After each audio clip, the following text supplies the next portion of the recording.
అగస్త్యుడు ఉత్తరకాండలో రామచంద్రమూర్తితో మాట్లాడుతున్నాడు. మళ్ళీ వెనక్కి రండి. అడిగాడు కదూ రామచంద్రమూర్తి, మరి హనుమ యొక్క ప్రభువైనటువంటి సుగ్రీవుడు సుగ్రీవుడి అన్నగారైన వాలి చేత తరమబడుతూ భూమండలమంతా తిరుగుతున్నా వాలి కన్నా రావణాసురుడి కన్నా బలవంతుడైనటువంటి హనుమ వాలిని ఎందుకు నిగ్రహించలేదు? ఇది రామచంద్రమూర్తి ప్రశ్న.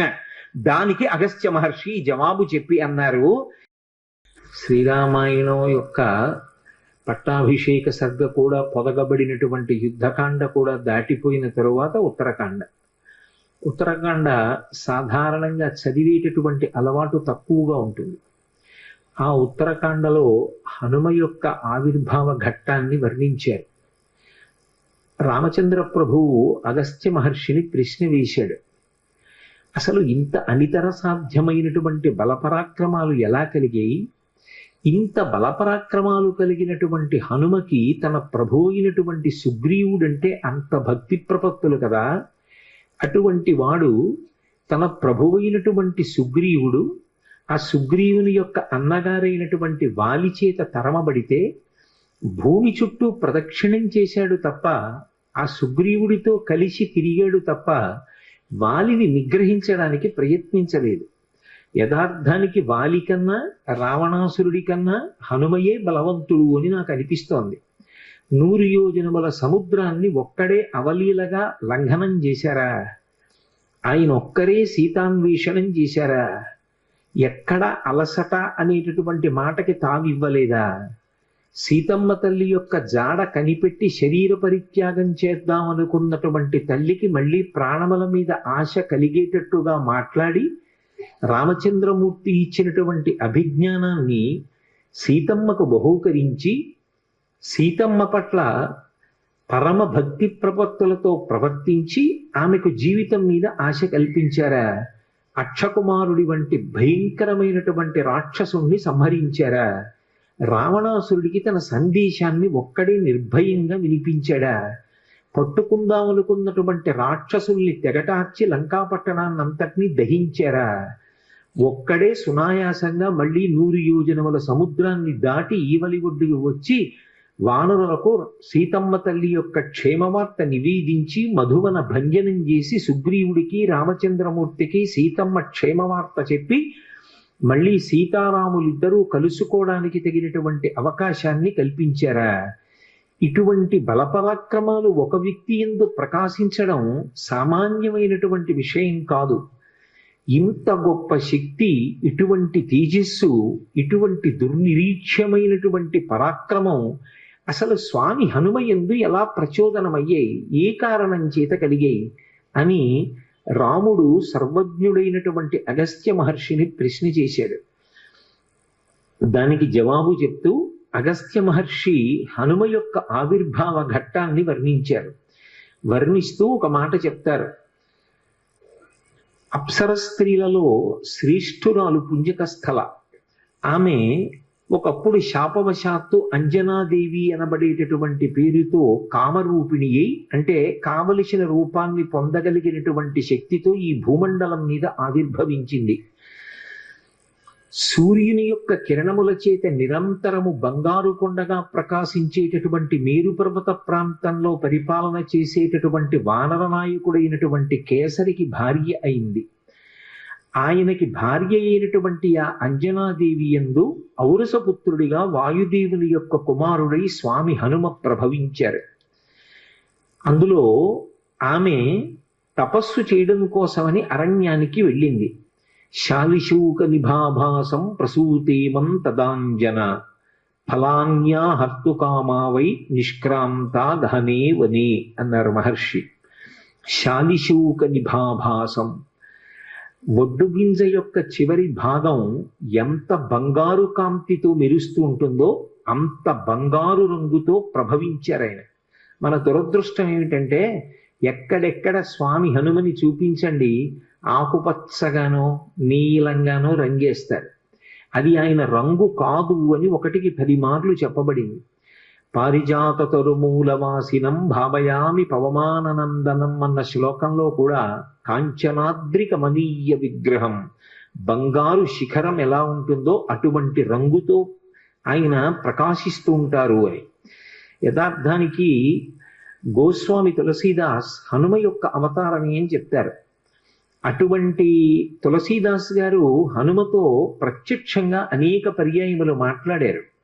హనుమ యొక్క దర్శనాన్ని పొందిన వారు, హనుమతో మాట్లాడినటువంటి తులసీదాస్ గారు కూడా హనుమాన్ చాలీసాకి ప్రార్థనా శ్లోకాన్ని మాత్రం సంస్కృతంలో ఇచ్చారు. ఆయన అతులిత బలధామం స్వర్ణశైలాభదేహం అన్నారు. స్వర్ణశైలాభదేహం అంటే భా అంటే కాంతి. బంగారు కొండ ఏ కాంతితో ఉంటుందో అటువంటి కాంతితో హనుమ ఉంటారు. ఇది చెప్పిన వారు, హనుమని చూసిన వారు, హనుమతో మాట్లాడిన వారు, నిరంతరము హనుమ యొక్క సహాయమును పొందినవారు, హనుమదవతారముగా కీర్తింపబడిన వారు. సాక్షాత్తు తులసీదాసు గారు చెప్పిన మాట. సరే, వాల్మీకి మహర్షి వేష్టితార్జున వస్త్రం తం విద్యుత్ సంఘాత పింగళం అంటూ అనేక పర్యాయములు ఆయనని మెరుగుల పోగు ఎలా ఉంటుందో అలా ఉంటారు అని వర్ణించారు. కాబట్టి శాలిశూక నిభాభాసం ప్రసూతేమం తదాంజన. ఆ అంజనాదేవి వడ్డుగింజ యొక్క చివరి భాగం పచ్చటి కాంతితో ఎలా మెరిసిపోతూ ఉంటుందో అటువంటి రంగుతో ఉండేటటువంటి బిడ్డన్ని కంది. ఫలాన్యాహర్తు కామావై నిష్క్రాంత గహనే వని. ఆమె ఆకలి తీర్చుకోవడం కోసమని ఏదో పళ్ళు సేకరిద్దామని అరణ్యంలో పక్క ఉన్నటువంటి చెట్ల దగ్గరికి వెళ్ళింది. ఈలోగా ఈ పుట్టినటువంటి పిల్లవాడు అనితర సాధ్యమైనటువంటి బలపరాక్రమములు ఉన్నవాడు. ఆయన యొక్క బలాన్ని వర్ణించడం ఎవరికీ సాధ్యం కాదు. పుట్టుకతోనే అంత గొప్ప బలం. అందుకే ఆయన ఆకాశం వంక చూశాడు. పుట్టిన పిల్లవాడికి కూడా మరి ఆకలి వేస్తుంది కదూ. ఆకలి వేసిన పిల్లవాడు తలెత్తి పైకి చూశాడు. చూస్తే బాలసూర్య బింబం కనపడింది. అప్పుడే ఉదయిస్తున్నటువంటి సూర్యబింబం. అది ఎర్రగా పండిన పండులా కనపడింది. శాఖామృగం వానరుడిగా ఉన్నారు ఉపాధి చేత. ఆ పండుని చూసి ఇదేదో తినేటటువంటి పదార్థం అనుకున్నారు. అనుకుని ఆయన వెంటనే ఆకాశ మార్గంలో సూర్యమండలం వైపుకి ఎగిరారు. ఇది అంత సామాన్యమైన విషయం కాదు. అందుకే ఆయన్ని కీర్తిస్తూ మనోజవం మరుతతుల్య వేగం అంటారు. మనస్సు యొక్క జవం ఎలా ఉంటుందో, గాలి యొక్క వేగం ఎలా ఉంటుందో అంత వేగము కలిగినటువంటి వారు హనుమ. అప్పుడే పుట్టిన పిల్లవాడు అంత వేగంతో సూర్యమండలం వైపుకి ఎడుతున్నాడు.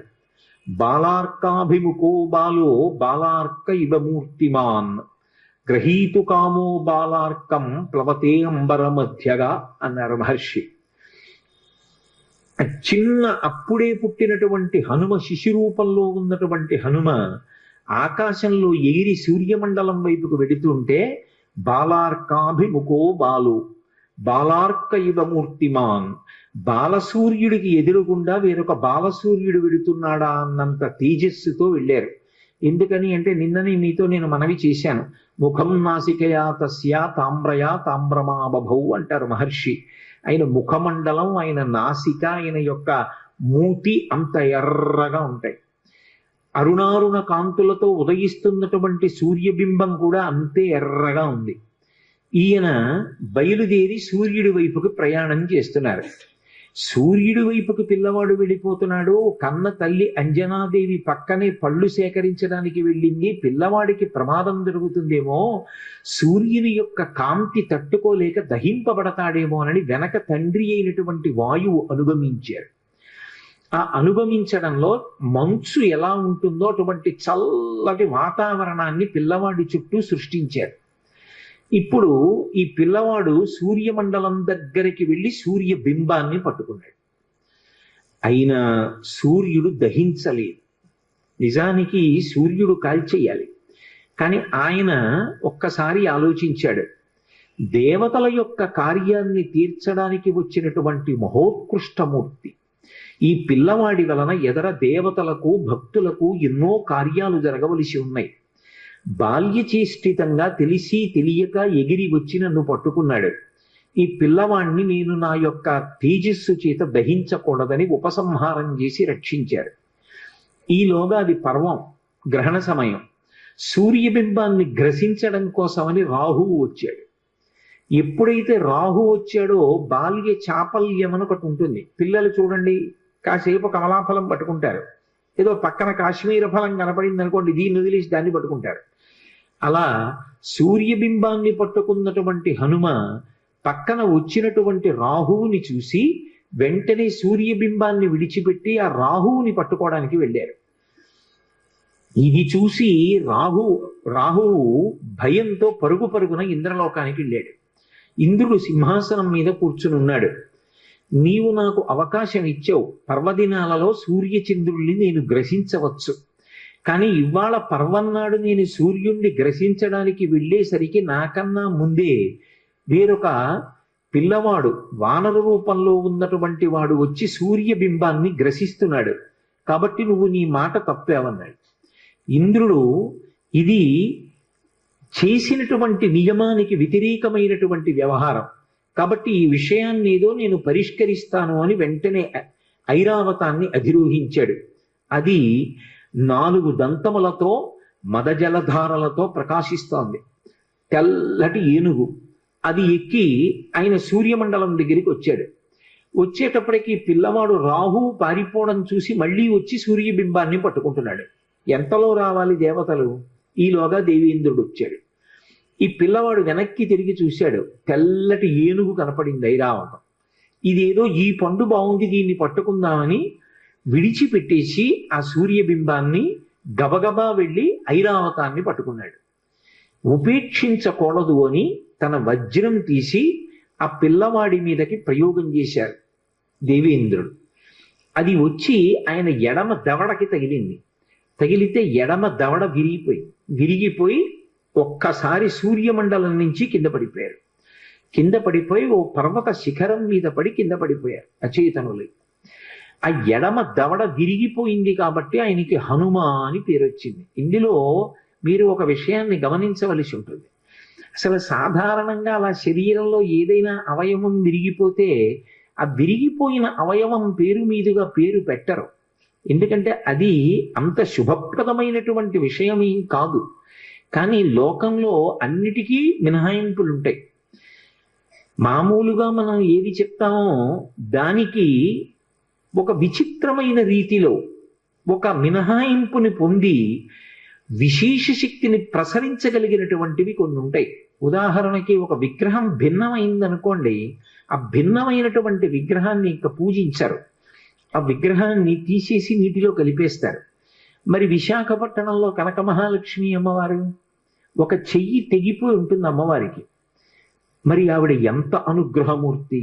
అసలు ఈ మార్గశీర్ష మాసంలో విశాఖపట్నంలో కనక మహాలక్ష్మి అమ్మవారి యొక్క దేవస్థానం ఇసకేస్తే రావడం, అంతటి అనుగ్రహప్రదాయిని. ఆ తల్లి పాదముల దగ్గరికి వెళ్ళి నమస్కరించాలి తప్ప ఆవిడ అనుగ్రహించలేనటువంటి విషయం లేదు. ఈ మధ్య కాకినాడలో నాకు అత్యంత ప్రాణ సమానమైనటువంటి మిత్రుడు, అతన్ని గుండె ఆపరేషన్ చేయడానికి థియేటర్లోకి తీసుకెళ్లారు అని చెప్పి డాక్టర్ గారు నాకు నా ఫోన్కి మెసేజ్ పెడితే, ఆయన్ని రక్షించుకోవడం నా చేతిలో ఉంటుందా? ఆ పరదేవత రక్షించాలి. పసుపు నీళ్లతో కనక మహాలక్ష్మి అమ్మవారికి అభిషేకం చేశా సమయంలో. తిరిగి వచ్చాను, శుభవార్త విన్నాను. ఆ తల్లి గొప్ప అనుగ్రహప్రదాయిని. ఆ తల్లి ఏమి ఇవ్వలేదు, ఏదైనా ఇస్తుంది. బిక్కవోల్లో విఘ్నేశ్వరుడి యొక్క మూర్తిని చూడండి, భిన్నమైంది, కానీ ఆయన ఎంతటి అనుగ్రహప్రదాత! అసలు నిజానికి విఘ్నేశ్వరుడి యొక్క దంతం భిన్నదంతం. ఆయన ఎంతటి అనుగ్రహప్రదాత! సామాన్య సిద్ధాంతాలకి మినహాయింపులు. అలాగే హనుమ పేరు కూడా వచ్చింది. కాదు, ఇందులో ఒక గొప్ప తత్వం, ఒకటి రహస్యం దాగి ఉంది. విద్యారణ్య స్వాముల వారు శృంగగిరి పీఠాన్ని అధివసించారు. అపరశంకర భగవత్పాదులు అని పిలుస్తారు ఆయన్ని. అంతటి మహాపురుషులు. అసలు విద్యారణ్య స్వామి వారి యొక్క జీవితం గురించి వింటుంటే పరమాశ్చర్యకరంగా ఉంటుంది. వారు సాక్షాత్ శ్రీ మహాలక్ష్మి యొక్క అనుగ్రహాన్ని పొంది, ఒకప్పుడు శంకరులు ఒక పేద బ్రాహ్మడి కొరకు కనకధారని ఎలా కురిపించారో అలా కనకధారని పొందారు. పొంది తాను సన్యసించి ఆ బంగారాన్ని తాను వినియోగించుకోకూడదు కాబట్టి సనాతన ధర్మ పరిరక్షణ కొరకు విజయనగర సామ్రాజ్య స్థాపన చేశారు. అందుకే ఇప్పటికీ శృంగగిరి పీఠాధిపతుల యొక్క బిరుదావళి పలికితే విజయనగర సామ్రాజ్య ప్రతిష్టాపనాచార్య అని పిలుస్తూ ఉంటారు. అంతటి మహాపురుషుడు ఆ శృంగగిరి పీఠాన్ని అధివసించినటువంటి వాళ్ళల్లో మహానుభావుడైనటువంటి విద్యారణ్య స్వామి. అటువంటి విద్యారణ్య స్వామి వారు వేదానికంతటికీ భాష్యాన్ని ఇచ్చారు. ఇస్తున్నప్పుడు దానికి సంబంధించి ఒక విషయాన్ని తెలియచేశారు. అసలు వేదం పలకాలన్నా, వేద మంత్రాల్ని పలకాలన్నా, ఒక ఘనపాఠి కావాలి అన్నా, వాగ్దేవి యొక్క అనుగ్రహాన్ని పొంది ఒక విషయం మీద స్పష్టంగా చెప్పగలిగినటువంటి రీతిలో ప్రవచనం చెయ్యాలి అన్నా, భగవంతుని యొక్క అనుగ్రహము ఎక్కడ ఉంచబడుతుంది అంటే దవడల యందు ఉంచబడుతుంది అని. దవడలు అంతటి దైవదత్తములై అటువంటి బలాన్ని కలిగినవైతే తప్ప, ఆ తేజస్సుని నిలబెట్టుకోగలిగినవైతే తప్ప ఒక ఘనపాఠి అయి ఆ వేదమంత్రాన్ని అలా చదవడం సాధ్యం కాదు. వాగ్దేవి అనుగ్రహాన్ని నిలబెట్టుకుని వాక్య నిర్మాణం చేసి విషయం సభలో ఉన్న వారికి అర్థమయ్యేటట్టుగా మాట్లాడగలిగిన ప్రజ్ఞ నిలబడదు అని. దవడ అంత గొప్పదిగా విద్యారణ్యుల చేత వర్ణింపబడింది. అటువంటి దవడ హనుమ విషయంలో పేరుకి కారణమైంది. ఇంద్రుడు వజ్రాయుధం పెట్టి కొడితే ఒకవైపు దవడ మాత్రమే విరిగింది. అంటే ఆయన దవడలు ఎంత శక్తివంతమైనవో ఆలోచించండి. అవి శక్తివంతమైనవి అని నేను అన్నప్పుడు కేవలము బాహ్యంలో బలమైనవి అని నా ఉద్దేశ్యం కాదు. ఆయన మాట్లాడే మాటలు అంత శక్తివంతములై ఉంటాయి. ఆయన యొక్క అనుగ్రహము అంత విశేషంగా ఉంటుంది. అందుకే మీరు శ్రీరామాయణాన్ని పరిశీలిస్తే రామచంద్రమూర్తి అంతటి వాడి చేత వాగ్వైభవానికి కితాబులు అందుకున్న వ్యక్తి స్వామి హనుమ. అంతటి మహానుభావుడు. అందుకే ఎడమ దవడ విరిగింది కాబట్టి, విరిగిన హనువు కలిగిన వారు కాబట్టి హనుమ అని పిలిచారు. అంజనాదేవి యొక్క కుమారుడు కనుక ఆంజనేయుడు అని పిలిచారు. వాయువు యొక్క కుమారుడు కనుక వాయుపుత్రుడు పవనసూతి అని పిలిచారు. వానరుల యొక్క నాయకుడు కనుక వానరాధీశుడు అని పిలిచారు. అనేకమైన పేర్లతో ఆయన కీర్తింపబడ్డారు.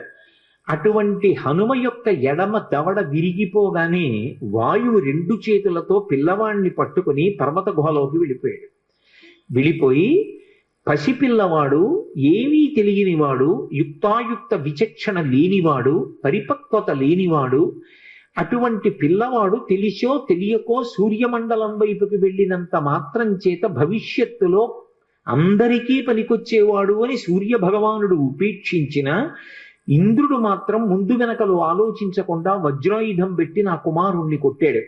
కాబట్టి నాకు ఆగ్రహం కలిగింది అని ఆయన సమస్త భూతముల యందు కూడా తన యొక్క చలనాన్ని నిలుపుదల చేశాడు.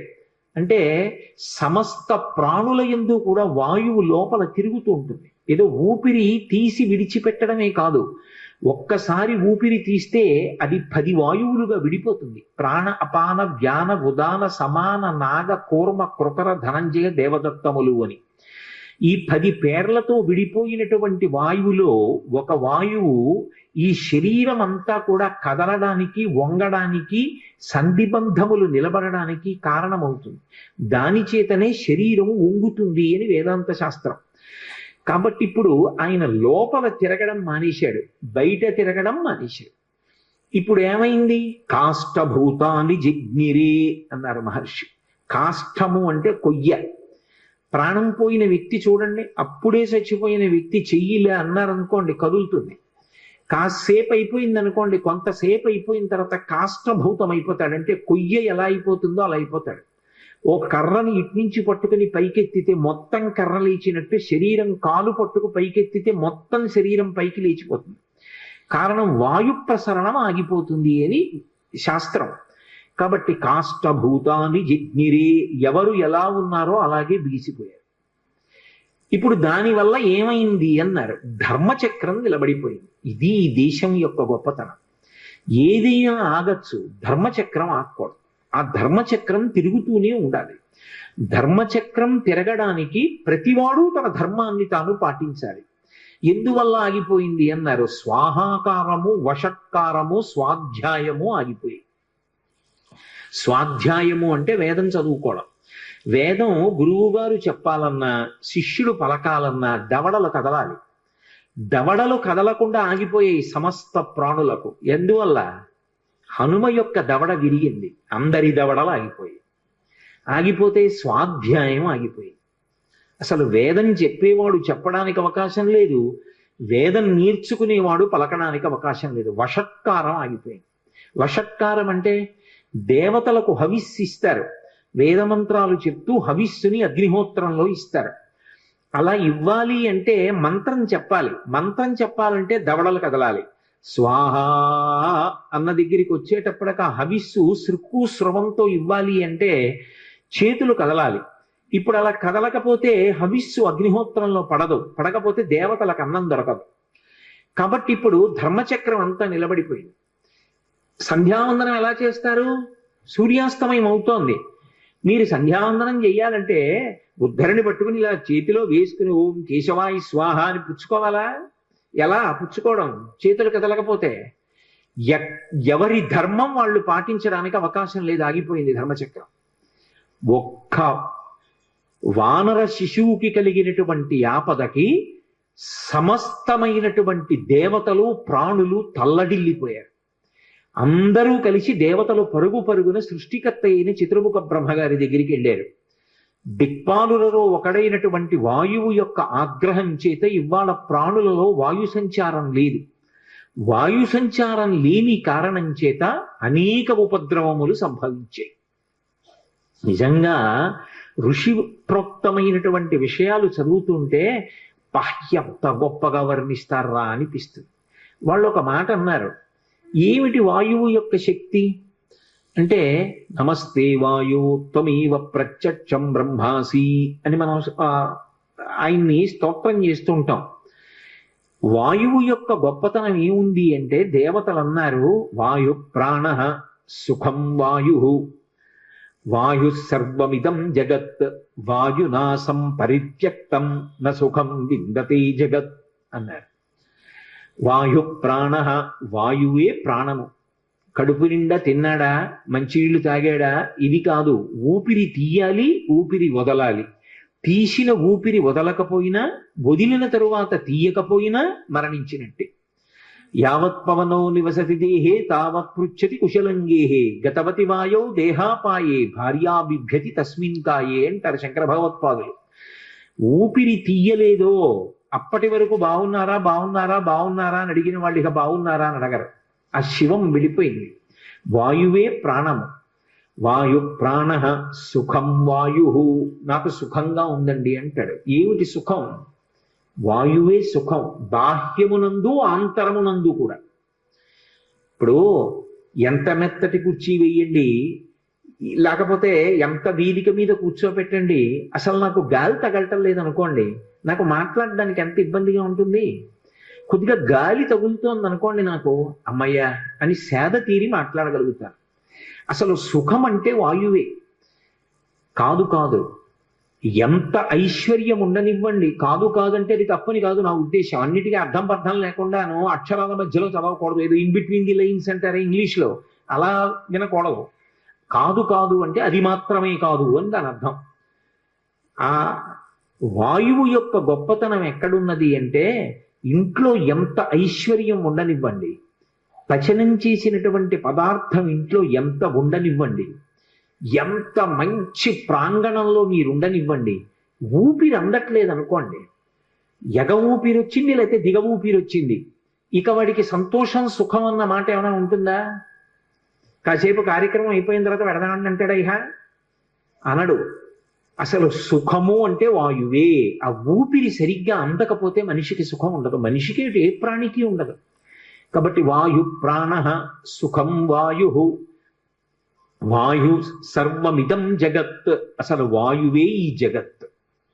ఆ వాయువు లేనినాడు ఈ జగత్తు లేదు. ఎందుకన్నారు ఈ మాట? జ అంటే జాయతే, గ అంటే గచ్చతే. జాయతే గచ్చతే, వచ్చేది వెళ్ళేది. వచ్చింది కొత్తగా ఓ ప్రాణి, దేని వల్ల వస్తుంది? ప్రసూతి వాయువు వల్ల వస్తుంది. అమ్మ కడుపులో ప్రసూతి వాయువు లోపల ఉన్నటువంటి బిడ్డని పైకి తోస్తే కొత్తగా ఒక శిశు జననం అవుతుంది. అది పెరిగి పెద్దదైన తర్వాత అందులో ఊపిరి వెళ్ళిపోయి ఇక లోపలికి ఊపిరి పుచ్చుకోకపోతే ఆ ప్రాణి వెళ్ళిపోయింది. కాబట్టి ఇప్పుడు జగత్ అన్న మాట ఎక్కడుంది? వాయువునందే ఉంది. కాబట్టి వాయు సర్వమిదం జగత్ వాయునాసం పరిత్యక్తం న సుఖం విద్దతి జగత్. ఆ వాయువు కదలడం మానేసింది. లోకానికి సుఖం అన్న మాట లేదు, లోకమే లేదు, జగత్తు లేదు. కాబట్టి ఓ పితామహ, మీరు తొందరపడండి. వాయువుకి ఏ కారణం చేత ఆగ్రహం కలిగిందో ఆ ఆగ్రహాన్ని తీర్చండి. తీర్చి మళ్ళీ సమస్త భూతములు సంతోషపడేటట్టుగా చెయ్యండి. ఇప్పుడు బ్రహ్మగారే బయలుదేరాడు. ఒక్కొక్కసారి పరిస్థితి యొక్క ఉద్విగ్నతను బట్టి ప్రభువే వెళ్ళవలసి ఉంటుంది. వాళ్లే నా దగ్గరికి రావాలని అనకూడదు. కాబట్టి ఇప్పుడు ప్రభువే చతుర్ముఖ బ్రహ్మగారే బయలుదేరి పర్వత గుహ దగ్గరికి వెళ్ళాడు. గౌరవము అనొక మాట ఉంటుంది. ఎంత గౌరవంగా ఉంటుందంటే, ఒక కావ్యాన్ని ఒక పురాణాన్ని మీరు పరిశీలిస్తే అంత మర్యాదగా ఉంటుంది. కోపం వేరు, కానీ యుక్తాయుక్త విచక్షణ వేరు. కోపం ఎప్పుడు దేనికి సాధనం కావాలి అంటే, తప్పు జరిగినప్పుడు ఆ తప్పుని దిద్దడానికి సాధనం కావాలి. అది ఒక్కరు చేసిన తప్పు కాదనుకోండి, చాలా మంది కలిసి తప్పు చేశారు, అది ఒకడు చేసిన తప్పు కాదు. 50 మంది శిష్యులు ఉన్నారు, ఒక్కడికి గురువు గారు గుర్తురాల. ఏదో సుబ్రహ్మణ్య షష్ఠి నాడు ఉత్సవం జరుగుతోంది, కావడి పట్టుకుంటున్నారు, ఇంతమంది పట్టుకున్నారు, పేరుకి గురువు గారిని పిలుస్తారు, ఒక్కడికి గురువు గారు గుర్తు రాలేదనుకోండి, గురువు గారు ఎందుకు రాలేదని అడిగినవాడు లేడు, గురువు గారు రెండని పిలిచినవాడు లేడు. ఇప్పుడు గురువు గారికి కోపం రావాలా వద్దా అంటే వచ్చి తీరాలి. ఎందుకంటే వ్యవస్థ గాడి తప్పిపోయింది. కాబట్టి గాడిలో పెట్టాలి అంటే గురువు ఆగ్రహించాలి. ఎలా ఆగ్రహించాలి అంటే, తాను కోపమునకు వశుడైపోకూడదు, కోపము తన చేతిలో ఉండాలి సాధనంగా, దాని చేత దిద్దాలి వ్యవస్థని. ఇది మీరు రామాయణాదుల్ని పరిశీలిస్తే ఎంత అద్భుతంగా కనపడుతుంది. వాయువు చతుర్ముఖ బ్రహ్మగారు వస్తుంటే, నా కొడుకు ఇంత ఇబ్బందికి కారణం అవడానికి అదిగో ఆ ఇంద్రుడే కారణం, ఆ ఇంద్రుడితో దేవతలతో కలిసి బ్రహ్మగారు వస్తున్నాడు, నేనెందుకు లేచి నిలబడాలి అనలేదు. వెంటనే లేచి నిలబడ్డాడు. మంత్రములతో ఆయన దగ్గరికి వెళ్ళి ప్రదక్షిణం చేసి నమస్కారం చేసి చేతులు జోడించి నిలబడ్డాడు. వెంటనే చూశాడు, ఏమి వాయుదేవా, ఏమి ఆగ్రహం, ఇదిగో యుక్తాయుక్త విచక్షణ లేని నా బిడ్డడు దేవతలందరికీ పనికి రావలసిన వాడు సూర్యమండలం వైపుకు వెళ్ళాడని కొట్టాడు ఇంద్రుడు, పడిపోయాడు. వెంటనే ఆయన తన కమండలంలో నీళ్లు ఆ పిల్లవాడి మీద జల్లి స్పృశించాడు బ్రహ్మగారు. చతుర్ముఖ బ్రహ్మగారి యొక్క స్పర్శ కలగగానే ఆ పిల్లవాడు అప్పుడే పుట్టిన వాళ్ళ మళ్ళీ లేచి కూర్చున్నాడు. లేచి కూర్చుంటే వాయువుతో సహా సమస్త దేవతలందరూ సంతోషించారు. వెంటనే వాయువు మళ్ళీ ప్రసరణం ప్రారంభం చేశాడు. సమస్త భూతముల యందు ఆయా శరీరముల యందు వాయు ప్రసరణం ప్రారంభమైంది. ఆ వాయు ప్రసరణం ఎప్పుడైతే ప్రారంభమైందో అందరూ సేద తీరారు. ఇప్పుడు బ్రహ్మగారు అన్నారు, ఈ పిల్లవాడు మహోత్కృష్టమైనటువంటి మూర్తి, ఇతను దేవతా కార్యములను సాధించవలసిన వాడు, అందుకే నేను ఇతనికి వరమిస్తున్నాను. ఈ పిల్లవాడు బ్రహ్మదండము చేత కూడా కొట్టబడడు. ఇకపైన మీరు కూడా ఈ పిల్లవాడికి వరాలివ్వండి అని ఆజ్ఞాపించాడు దేవతల్ని. సాధారణంగా వరమిస్తే దేవతలు ఏదో ఒక కోర్కె తీరేటట్టుగా ఇస్తారు, కానీ హనుమ విషయంలో చాలా విచిత్రమైన రీతిలో వరం ఇచ్చారు. ఆ దేవతలందరూ బయలుదేరారు. సూర్య భగవానుడు వచ్చాడు. వచ్చి ఆయన అన్నాడు, ఈ పిల్లవాడికి నేను గురుస్థానం వహిస్తాను. ఒక గురువు దొరకడం అంటే జీవితంలో ఎంత గొప్ప విషయమో అర్థమవుతుంది. అందున ఇవాళ ఆదివారం కాదు, త్రయోదశితో ఉంది సూర్యోదయానికి. హనుమకి సూర్యనారాయణమూర్తి పేరు చెప్తే చాలు పరమ సంతోషం. ఎందుకంటే ఆయన గురువుగారే లోకంలో. అందుకని ఆ సూర్యనారాయణమూర్తి వచ్చి ఈ పిల్లవాడికి తగిన వయస్సు వచ్చిన తరువాత నేను శాస్త్రపాఠం చెప్తాను, ఇతనికి నేను గురువు అవుతాను. ఇంకంతకన్నా లోకంలో కావలసింది ఏముంటుందండి? అసలు తగిన గురువు లభించడం కన్నా అదృష్టం ఉంటుందా? సూర్యుడే వచ్చి గురువు అవుతానన్నాడు. కానీ అది తర్వాత ఎంత చమత్కారానికి దారి తీసిందో మీరు పరిశీలించవలసి ఉంటుంది. దేవేంద్రుడు వచ్చాడు, ఒక విచిత్రమైన కోరిక కోరాడు. ఈ పిల్లవాడిని నేను వజ్రాయుధం పెట్టి కొట్టాను, కొడితే కేవలం ఇతని ఎడమ దవడ ఒక్కటి విరిగింది. ఈ విషయం లోకానికి అంతటికీ తెలియడం కోసం వజ్రాయుధం పెట్టి కొడితే విరిగినటువంటి ఎడమ దవడ కలిగిన వాడు కాబట్టి హనుమ అని పిలవబడాలి. ఈ పిల్లవాడు ఇక పైన నా వజ్రాయుధము చేత ఎన్నడూ కొట్టబడడు. నా వజ్రాయుధం ఈ పిల్లవాడిని ఏమీ చెయ్యలేదు. వెంటనే యమధర్మరాజు గారు వచ్చాడు. ఆయన అన్నాడు, లోకంలో ఏ ప్రాణులైనా సరే నేను వేసినటువంటి యమపాశముల చేత శరీరాన్ని విడిచిపెట్టేస్తారు, జీవుడు ఉత్క్రమణం అవుతాడు. కానీ ఈ పిల్లవాడు యమపాశముల చేత కట్టబడడు. నా యొక్క అనుగ్రహం లేకపోతే రోగములు వస్తాయి, రోగముల చేత బాధపడతారు జనులు. కానీ ఈ పిల్లవాడి శరీరానికి ఎప్పుడు రోగం రాదు. ఏ రోగం లేకుండా ఎప్పుడు పరమ సంతోషంతో ఆనందంగా జీవనం చేస్తాడు. యమధర్మరాజు గారు వరం ఇచ్చాడు. వెంటనే వరుణుడు బయలుదేరి వచ్చాడు. ఆయన అన్నాడు, 10 లక్షల సంవత్సరముల తర్వాత కూడా నా వరుణపాశముల చేత ఈ పిల్లవాడు బంధింపబడడు. ఈ పిల్లవాడు నీటిలో మునిగిపోయినా ప్రమాదము జరగదు. నీటి యందు పిల్లవాడికి ప్రమాదము జరగకుండా వరుణపాశముల చేత కట్టబడడు అని నేను వరం ఇస్తున్నానన్నాడు. కుబేరుడు బయలుదేరి వచ్చాడు. వచ్చి ఆయన అన్నాడు, ఆయనకి ఒక కన్ను పచ్చగా ఉంటుంది, పచ్చటి కన్ను పెట్టుకుని ఉంటాడు కుబేరుడు. సరే, ఆ వృత్తాంతం అంతా వేరనుకోండి. కాబట్టి ఆ కుబేరుడు అన్నాడు, నా కుబేరుని యొక్క దండము చేత యక్షుల చేత ఈ పిల్లవాడు కట్టబడడం, నా శక్తి ఈ పిల్లవాడిని కట్టడానికి సరిపోదు అన్నాడు. పరమశివుడు వచ్చాడు, నా త్రిశూలము చేత కాని నా సంబంధమైన ఏ అస్త్రము చేత కాని ఈ పిల్లవాడు కట్టబడడం. విశ్వకర్మ వచ్చాడు. ఆయన అన్నాడు, సమస్తమైనటువంటి అస్త్రములు నా చేత నిర్మింపబడ్డాయి, శస్త్రములు నా చేత నిర్మింపబడ్డాయి. శస్త్రములు అంటే బాహ్యంలో చేత్తో పట్టుకుని కొట్టడానికి పొడవడానికి పనికొస్తాయి. శూలం, గద, కత్తి, డాలు, ఢమరకం, ఇలాంటి డాలు వంటివి. ఇటువంటి శస్త్రములు ఏవి కూడా ఇతని యందు పనిచేయవు. అంతేకాదు, ఏ అస్త్రాన్ని ప్రయోగించినా కూడా ఈ పిల్లవాడు అస్త్రము చేత కట్టబడడు. ధనుర్వేదంలో ఉన్న ఏ అస్త్రం ప్రయోగించండి, అది రౌద్రాస్త్రం, ఐంద్రాస్త్రం, వారుణాస్త్రం, ఏ అస్త్రమైనా సరే ఈ పిల్లవాడు అస్త్రముల చేత కట్టబడడం. ఇప్పుడు సృష్టిలో ఆయన అంతటి బలపరాక్రమములు కలిగిన వాడు వేరొకడు ఉన్నాడా ఎక్కడైనా? ఇక లేడు. అంతటి బలపరాక్రమములు కలిగిన వాడు ఎవరి చేత కట్టబడని వాడు. ఇంత శక్తి కోరుకుంటే కూడా బ్రహ్మగారు ఒక్కడికి కూడా ఇవ్వలేదు. అలాంటిది శాసనం చేసి దేవతలందరి చేత ఇప్పించారు. ఇప్పుడు ఇంత శక్తివంతుడయ్యాడు ఆ పిల్లవాడు. దేవతలందరూ అంతర్ధానం అయిపోయారు. వాయువు పిల్లవాడిని తీసుకెళ్లి తల్లి అంజనాదేవికి అప్పచెప్పి తాను వెళ్ళిపోయాడు. ఈ పిల్లవాడు మున్యాశ్రమాల్లో తిరిగి పెద్దవారు అవుతున్నాడు. అపారమైనటువంటి బలం, అపారమైనటువంటి తేజస్సు. ఇప్పుడు ఆ పిల్లవాడు ఏం చెయ్యాలి అంటే, బాల్యచేష్టితముల చేత ఏం చెయ్యాలో తెలియక ఆ మున్యాశ్రమాల్లో ఆరవేసుకున్నటువంటి మడిబట్టలు, నారచీరలు అన్నీ చింపేస్తుండేవాడు. అక్కడ ఉన్నటువంటి సృక్కులు, స్రువాలు మొదలైన వాటిని విరిచేస్తుండేవాడు.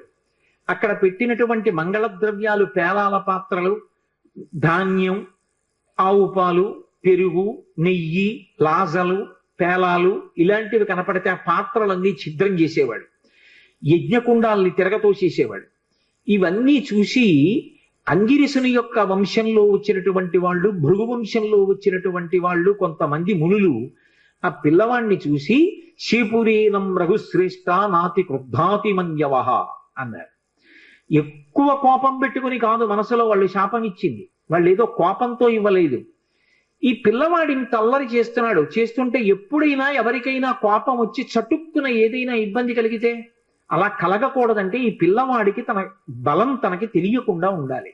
ఉంటే అల్లరి చేయడు అని ఈ పిల్లవాడిని వేరొకరు స్తోత్రము చేసే వరకు, అతని బలము అతనికి జ్ఞాపకం చేసే వరకు ఈయన బలము ఈయనకు జ్ఞాపకము ఉండకుండుగాక అని శపించారు. ఎలా?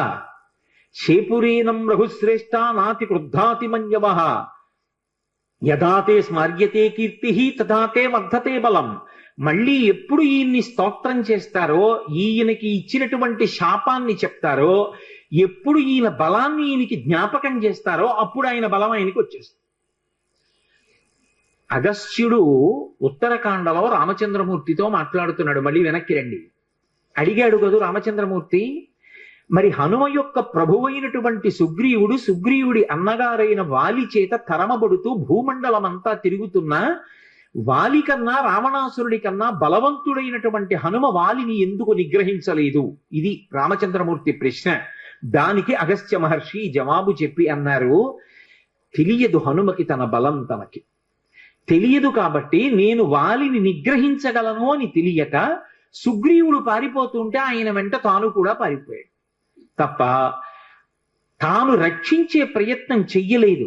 కానీ ఎప్పుడు మళ్ళీ తెలిసింది హనుమకి తన బలం తనకి అంటే సుందరకాండ ప్రారంభంలో, కిష్కింధకాండ చిట్ట చివర్లో సముద్రాన్ని దాటవలసి వచ్చినప్పుడు వానరములన్నీ వెళ్ళి ఆ సముద్రపు ఒడ్డున కూర్చున్నాయి. దక్షిణ తీరంలో లంకకి చేరాలి, ఉత్తర తీరంలో కూర్చుని ఉన్నారు వానరులందరూ. కొన్ని లక్షల వానరములు కూర్చుని ఉన్నాయి. ఎదురుగుండా 100 యోజనముల సముద్రం కనపడుతోంది. నేను దాటగలనన్నవాడు మాత్రం కనపడలేదు. 10 యోజనములు, 20 యోజనములు, 30 యోజనములు, 90 యోజనములు వెడతానన్నవాడే తప్ప 100 యోజనములు దాటి వెళ్ళగలనన్నవాడు లేడు. యువరాజు అంగదుడు లేచి అన్నాడు, నేను 100 యోజనముల సముద్రాన్ని గడచి వెళ్ళగలను, కానీ మళ్ళీ తిరిగి రాగలనో లేనో నమ్మకం లేదన్నాడు. కాబట్టి ఇప్పుడు 100 యోజనముల సముద్రాన్ని దాటి ఆవలి ఒడ్డుకి కాంచనలంకలో ప్రవేశించి మళ్ళీ క్షేమంగా తిరిగి రాగలిగినటువంటి జవసత్వములు ఉన్నవాడు లేడు. అందరూ చతికిలబడి కూర్చున్నారు. తన బలం తనకి జ్ఞాపకం లేదు కాబట్టి హనుమ కూడా కూర్చున్నది. అప్పుడు జాంబవంతుడు లేచాడు. జాంబవంతుడు చతుర్ముఖ బ్రహ్మగారు ఆవలిస్తే వచ్చినవాడు. అందుకని ఆయనది దీర్ఘాయుష్మంతుడు. అందుకే మీకు ద్వాపర యుగంలో కూడా కనపడతాడు. ద్వాపర యుగంలో కూడా వినాయక చవితి వ్రతకల్పంలో శ్రీకృష్ణ భగవానుడితో యుద్ధం చేస్తాడు. ఆ జాంబవంతుడు లేచి ఒక మాట అన్నాడు, నాయనా హనుమా, నీ బలాన్ని నువ్వు మరిచిపోయావు, నీ బలం నీకు జ్ఞాపకం లేదు. ఒకానొకప్పుడు శ్రీ మహావిష్ణువు వామనమూర్తిగా వచ్చి బలిచక్రవర్తి దగ్గర 3 అడుగులు దానం అడిగారు. ఇచ్చాను, నీకు కావలసిన భూమిని తీసుకో, కొలుచుకో అన్నాడు బలిచక్రవర్తి. వెంటనే ఆ చిన్న పిల్లవాడిగా వచ్చినటువంటి వామనమూర్తి తన యొక్క పాదముల చేత 3 అడుగుల భూమిని కొలవడం కోసమని ఒక పాదంతో ఈ భూమిని అంతటినీ కొలిచాడు, ఒక పాదంతో ఆకాశాన్నంతటినీ కొలిచాడు. 3వ అడుగు ఎక్కడ పెట్టను అన్నాడు. అప్పుడు ఇంతంతైవటుడు ఇంతయై మరియు తానింతై అభోగీధిపై అంతైతో ఇదమండలగ్రమణ కల్లంతై ప్రభారాశిపై అంతై చంద్రునకంతయై ధ్రువునిపై అంతై మహర్వాటిపై అంతై సత్యపదోన్నతుండగుచు బ్రహ్మాండాంత సంవర్ధి. అంత పెరిగిపోయినటువంటి ఆ త్రివిక్రమ స్వరూపంతో పాటుగా అరణ్యములతో పర్వతములతో ఉన్నటువంటి ఈ భూమికంతటికి 21 మార్లు ప్రదక్షిణం చేశాను హనుమ. జాంబవంతుడు చెప్తున్నాడు. కానీ ఇప్పుడు ఓపిక లేదు, వెళ్ళలేను. నువ్వు సామాన్యుడివి కావు, కారణజన్ముడివి. నీ తల్లి ఒక అప్సర స్త్రీ, పుంజకస్థల. శాపవశాత్తు ఈ భూమి మీద అంజనాదేవి అన్న పేరుతో పుట్టింది. ఆమె నీ తండ్రి అయినటువంటి కేసరి యొక్క భార్య. వాయుదేవుడు ఔరసపుత్రుడిగా కేసరికి క్షేత్రజునిగా అనుగ్రహించాడు నిన్ను. అప్పుడు పుట్టినటువంటి కారణజన్ముడివి. పుడుతూనే శిశురూపంలో ఆకలిగొని ఉదయిస్తున్న సూర్యబింబాన్ని పండనుకొని పట్టుకోవడానికి వెళ్ళి ఇంద్రుని యొక్క వజ్రాయుధం చేత కొట్టబడి ఎడమదవడ విరిగి కింద పడితే విరిగిన దవడ కలిగిన వాడివి కనుక హనుమా అని పేరు పొందావు. అనేక పర్యాయములు గరుత్మంతుడు సముద్రం మీద వెళ్ళిపోతూ అందులో తిరిగేటటువంటి పావుల్ని తన్నుకుపోతుండగా నేను చూశాను. వైనతేయుడైనటువంటి ఆ గరుత్మంతుని యొక్క రెక్కలకు ఎంత గొప్ప శక్తి ఉందో, హనుమా వాయుపుత్రుడవైనటువంటి నీ యొక్క భుజములయందు కూడా అంత శక్తి ఉంది. నీ బలాన్ని నువ్వు జ్ఞాపకం తెచ్చుకో. ఒకప్పుడు ఋషుల యొక్క శాపకారణం చేత నీ బలాన్ని మరిచిపోయావు. ఇప్పుడు సమస్త వానర జాతి ప్రతిష్టని, వానర ప్రభువైనటువంటి సుగ్రీవుని యొక్క కార్యాన్ని నెరవేర్చడాన్ని, సుగ్రీవుడిచ్చినటువంటి మాట నిజమైంది అనేటట్టుగా సుగ్రీవుడి యొక్క ప్రతిష్టని నిలబెట్టడం, రామచంద్రమూర్తి కార్యాన్ని సాధించడం, సీతమ్మ తల్లి క్షేమవార్త తీసుకురావడం, ఇంతమంది వానరుల యొక్క ప్రాణాన్ని నిలబెట్టడం నీ చేతులలో ఉన్నాయి. హనుమ, వాయువు, గరుత్మంతుడు, నువ్వు, మీ ముగ్గురికే ఇంతటి వేగం ఉన్నది. అటువంటి నీవు ఇలా నిస్తేజుడిలా కూర్చోవడం మర్యాద కాదు.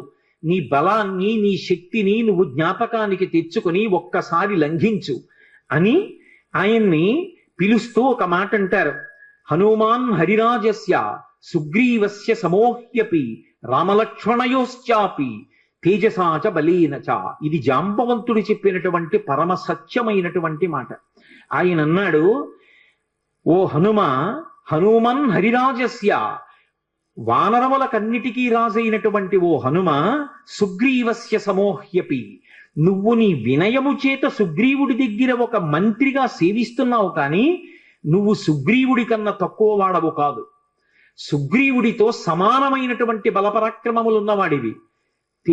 అది రామలక్ష్మణయోశ్చాపి, రామలక్ష్మణులు ఇద్దరూ ఎంతటి తేజోవంతులు బలవంతులో నీవు కూడా అంతటి వాడవే. తేజసాచ బలీనచ, తేజస్సు ఎందు బలము ఎందు ఆ ముగ్గురి కన్నా నువ్వెంత మాత్రము తక్కువ వాడివి కావు. అటువంటి వాడివి ఇవాళ 100 యోజనముల సముద్రాన్ని దాటడం నీకు పెద్ద లెక్క కాదు. కానీ నీ బలాన్ని నువ్వు మర్చిపోయావు. హనుమ, ఉత్తిష్ట హరిషార్దూలా లంఘయస్వ మహార్ణవం పరాహి సర్వభూతానాం హనుమన్యా గతిస్తవ అన్నాడు. ఉత్తిష్ట హరిషార్దూలా, లే హనుమ, నీ శక్తిని జ్ఞాపకం తెచ్చుకో. లంఘయస్వ మహార్ణవం, ఈ సముద్రాన్ని చిన్న ఎద్దు పాదములో అడుగు వేస్తే అది చిన్న ముద్ర పడితే అందులోకి వచ్చి నీళ్లు నిలబడితే ఎంతుంటాయో నీ శక్తి ముందు ఈ సముద్రం అంతా. కాబట్టి ఈ సముద్రాన్ని లంఘించు. ఉత్తిష్ట హరిషార్దూలా లంఘయస్వ మహార్ణవం పరాహి సర్వభూతానాం. ఇది హనుమ యొక్క గొప్పతనం. హనుమన్యాగతిస్తవ సర్వభూతానాం. ఈ సృష్టిలో ఎన్ని భూతములున్నాయో అన్ని భూతముల కన్నా కూడా వంతుడవు, గమనమునందు అటువంటి వేగమున్నవాడివి నువ్వే. పరాహి సర్వభూతానాం హనుమన్యా గతిస్తవ, నీ యొక్క వేగం అటువంటిది. అంతటి వేగమున్నవాడివి నువ్వు ఇవాళ ఇలా కూర్చోవడం బావులేదు, లే, నీ బలాన్ని పుంజుకో అన్నాడు. ఎప్పుడైతే జాంబవంతుడు కీర్తించాడో వెంటనే హనుమ యొక్క శాపం నివారణమైపోయింది.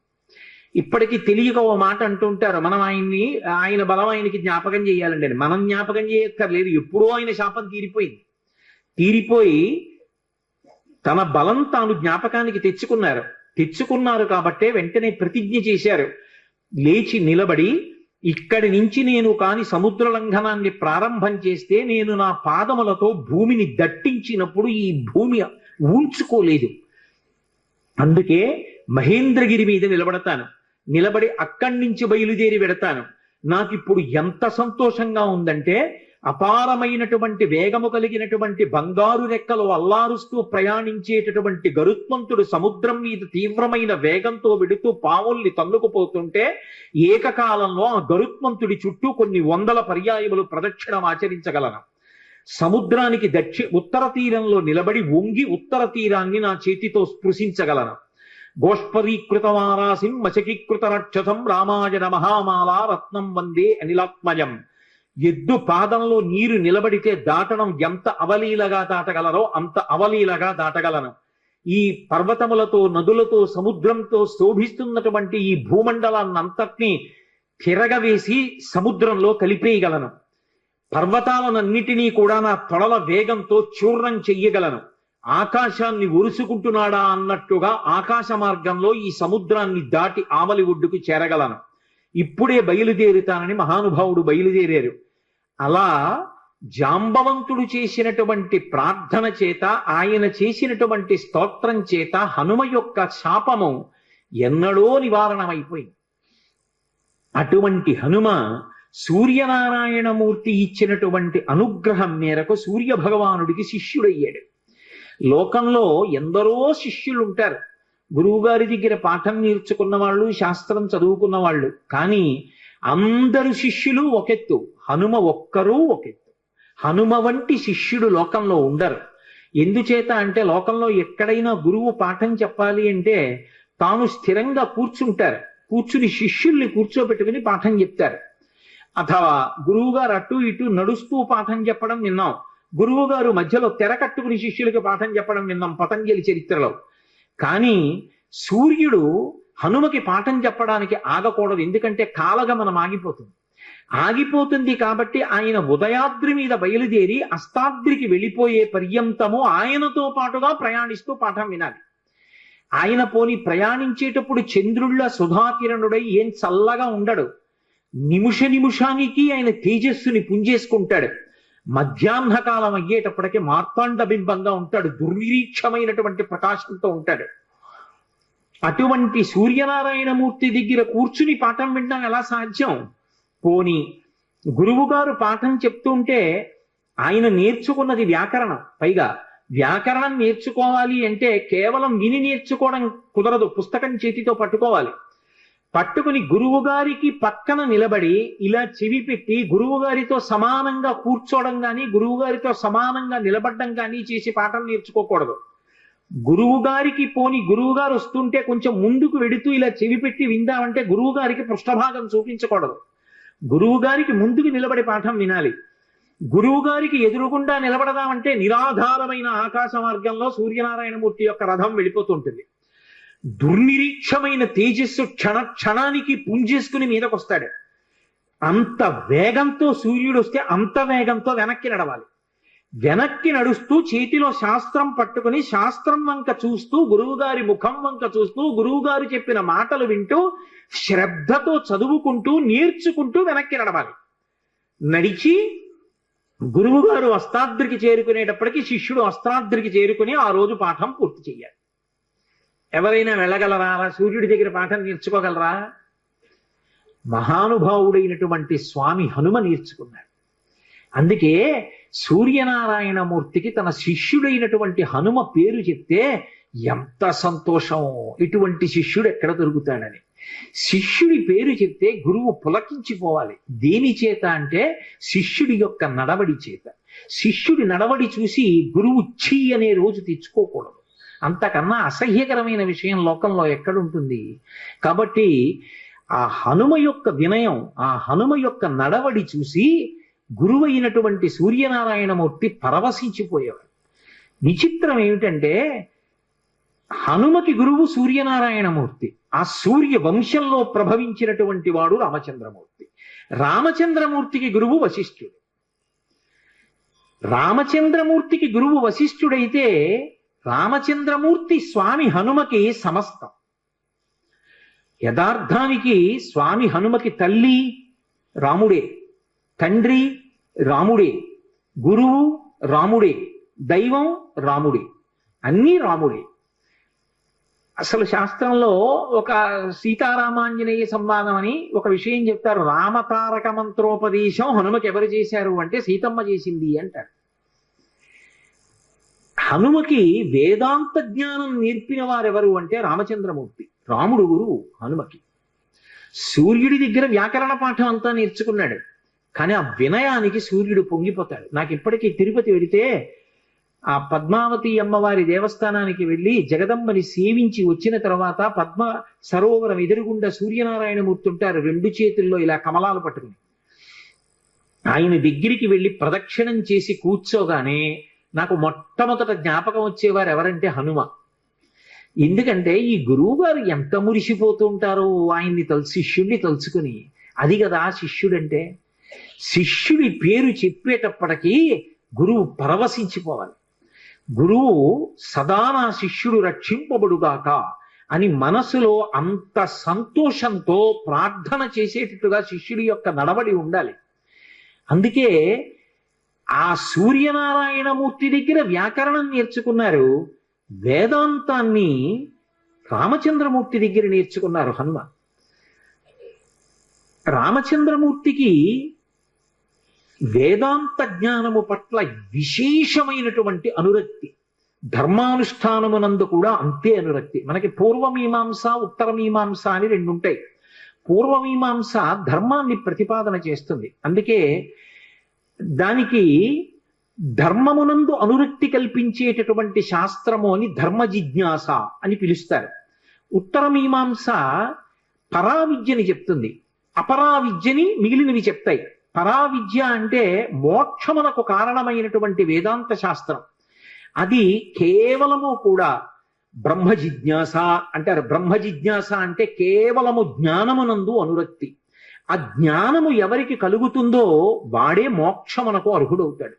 వాడు జీవన్ముక్తుడు అంటారు. శరీరంతో ఉండి కూడా మోక్షాన్ని పొందేసిన వాడే. శరీరం పడిపోయిన తరువాత పొందేది విదేహ మోక్షం. అంతేకాని చచ్చిపోయిన తర్వాత ఎప్పుడో మోక్షం వస్తుంది అన్నది అద్వైత సిద్ధాంతం కాదు. జ్ఞానము కలిగిన కారణం చేత శరీరంతో ఉండగానే మోక్షాన్ని పొందేస్తాడు. అందుకే కురుడిని పూర్ణాహుతిలో వాడతారు. అది పెంకు నుంచి విడిపోతుంది. శరీరంలో ఉన్న గుడుగుడులాడుతూ తాను వేరుగా ఆత్మగా ఉంటాడు. సాక్షిగా శరీరాన్ని చూస్తూ ఉంటాడు. ఆ జ్ఞానమునకు ఎవరు చేరిపోయాడో అటువంటి వాడికి ఇహ విహిత కర్మ నిషిద్ధ కర్మ అన్న 2 మాటలు అన్వయం అవ్వవు. అన్నిటికీ అతీతంగా ఉంటాడు. అదిగో అటువంటి మహాజ్ఞానులలో అగ్రగణ్యుడెవరు అంటే స్వామి హనుమ. సాధారణంగా లోకంలో హనుమ అనేటప్పటికీ ఏం చెప్తామంటే ఆయన చాలా గొప్ప బలవంతుడు అంటారు. భజరంగ బలి అంటుంటారు. ఉత్తర భారతదేశం అంతా కూడా ఆయనది ఉక్కు ముక్క లాంటి శరీరం అంటారు. కానీ యథార్థం మనకు అదొక్కటే కాదు. అసలు హనుమ యొక్క తత్వాన్ని అద్భుతంగా అనుభవించిన మహాపురుషుల్లో ఒకడు సంత్ గోస్వామి తులసీదాస్. తులసీదాస్ గారు ఆయన మీద కొన్ని ప్రార్థనా శ్లోకాలు చెప్పారు. హనుమాన్ చాలీసా చేసే అలవాటు ఉన్నవారు ఆ ప్రార్థనా శ్లోకాలు చేస్తారు. అవి సంస్కృతంలో ఇచ్చారు. దాన్ని ఆ ప్రార్థనా శ్లోకం చెప్తూ అతులిత బలధామం స్వర్ణ శైలాభదేహం ధనుజవన కుశానం జ్ఞానినామగ్రగణ్యం అంటారు తులసీదాస్ గారు. అతులిత బలధామం, అతులిత అంటే పోల్చడానికి ఇక అటువంటి బలం ఉన్నవాడు లేడు. ఆయన బలంతో సమానమైన బలం ఉన్నవాడు అని చెప్పడానికి వీల్లేదు. ఎందుకని కింద ఒక పెద్ద విషయం ఉంది. స్వర్ణ శైలాభదేహం, భ కాంతి, బంగారు కాంతి శరీరంలోంచి వస్తూ ఉంటుంది. ఎక్కడదది? మీరు పతంజలి యోగ శాస్త్రాన్ని పరిశీలిస్తే అందులో కనపడుతుంది. ఎవరు నిరంతర బ్రహ్మచర్యంలో ఉంటారో, అస్కలిత బ్రహ్మచారి, అసలు ఎన్నడూ ఆయన మనసు కామమునకు వశం కాదు. ఎన్నేళ్ళొచ్చినా అటువంటి బ్రహ్మచర్య దీక్షలో నిలబడి తన యొక్క వీర్యశక్తిని తేజశక్తిగా ఓజోశక్తిగా మారుస్తాడో అటువంటి వాడి రోమకూపములలోంచి బ్రహ్మ తేజస్సు బంగారు కాంతితో పైకి కొడుతుంది. అది తులసీదాస్ గారి నిర్వచనం. అతులిత బలధానం, అటువంటి బ్రహ్మచర్యనిస్తున్నవాడు. జితేంద్రియం, ఇంద్రియములను గెలిచినవాడు ఆయన. కాబట్టి అతులిత బలధామం, ఆయనతో సమానమైన బలవంతుడు వేరొకడు ఉన్నాడని చెప్పడానికి వీల్లేదు. అంతటి మహాబలవంతుడు హనుమ ఒక్కరే. ఆ బలానికి కారణం ఆయన బ్రహ్మచర్యం కూడా. అతులిత బలధామం స్వర్ణ శైలాభదేహం, అది యోగశాస్త్ర రహస్యం. అందుకన్నారు తులసీదాస్ గారు, ఏదో శరీరం బంగారు కాంతి అని చెప్పడానికి కాదు. తులసీదాసు గారు అపరిమితమైనటువంటి హనుమ యొక్క అనుగ్రహాన్ని పొందిన మహాపురుషుడు. స్వర్ణ శైలాభదేహం ధనుజవన కృశానం, రాక్షసులు అనబడేటటువంటి వనాన్ని అంతటినీ కూడా కార్చిచ్చు రూపంలో కాల్చేసినవారు. కార్చిచ్చు అని అంటుకుంటుంది అరణ్యంలో. రోహిణీ కార్తీ అటువంటి వాటి సమయంలో అంటుకుంటుంది. అసలు ఆ కార్చిచ్చు చూడ్డానికి భయం వేస్తుంది. మీరు ఎవరైనా ఎప్పుడైనా చూశారో లేదో, నాకు ఒకసారి ఈశ్వరుడు దాన్ని చూసేటటువంటి అవకాశం కల్పించాడు. ఒకప్పుడు మంచి వేసవి కాలంలో శ్రీశైలం క్షేత్రంలోంచి కిందకు వచ్చేస్తున్నాను. మేము వచ్చేస్తున్నటువంటి కొండలకి ఆవలి వైపు కొండల మీద కార్చిచ్చు అంటుకుంది. కార్చిచ్చుకో లక్షణం ఉంటుంది. మామూలుగా ఇలా నిలబడి మండదది, అది దూకుతుంది మంట. అసలు చూడ్డానికి గజ గజ గజ గజ వణికిపోతాం. అది ఇక్కడి నుంచి పెద్ద వలయం తిరిగినట్టుగా ఇలా తిరుగుతుంది, తిరిగి దూకుతుంది అవతల వైపుకి. ఆ దూకుతున్నప్పుడు అది దేని మీదకి దూకుతూ వెడుతుంటుందో అదంతా బూది కుప్పల కింద పడిపోతుంటాయి చెట్లు. అది అలా అంటుకుపోతుంది, అంటుకుపోయి వ్యాపించేస్తూ దూకుతూ వెళ్ళిపోతుంది.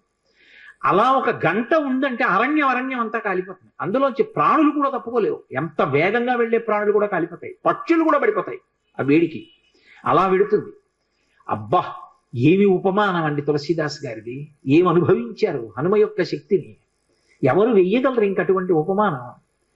హనుమ యొక్క అవతారమే అంటారు. హనుమతో మాట్లాడేవారు, హనుమతో కలిసి కూర్చున్నారు, హనుమ వలన ఎన్నో విషయాలు తెలుసుకున్నారు ఆయన. అటువంటి వారు కాబట్టి అటువంటి మాటలు వెయ్యగలిగారు హనుమ గురించి. అందుకే హనుమాన్ చాలీసా అంత శక్తివంతమైంది లోకంలో. స్వర్ణ శైలాభదేహం ధనుజవన కృషానం జ్ఞానినామగ్రగణ్యం. ఇది తులసీదాస్ గారి ప్రార్థన. ఇప్పుడు నేను తులసీదాస్ గారి ప్రార్థన అంతా చెప్పి వ్యాఖ్యానం చేయడం అంటే అయ్యే పని యథార్థానికి. ఏదో పైకి తేల్చేస్తున్నాను కానీ ఎప్పుడైనా నాతో పరమేశ్వరుడు హనుమాన్ చాలీసాకి వ్యాఖ్యానం చేస్తే అప్పుడు ఇద్దరు. కాబట్టి జ్ఞానినాం అగ్రగణ్యం, జ్ఞానుల యందు అగ్రగణ్యుడు, మామూలు వాడు కాదాయన, జ్ఞానుల యందు అగ్రగణ్యమైనటువంటి వాడు.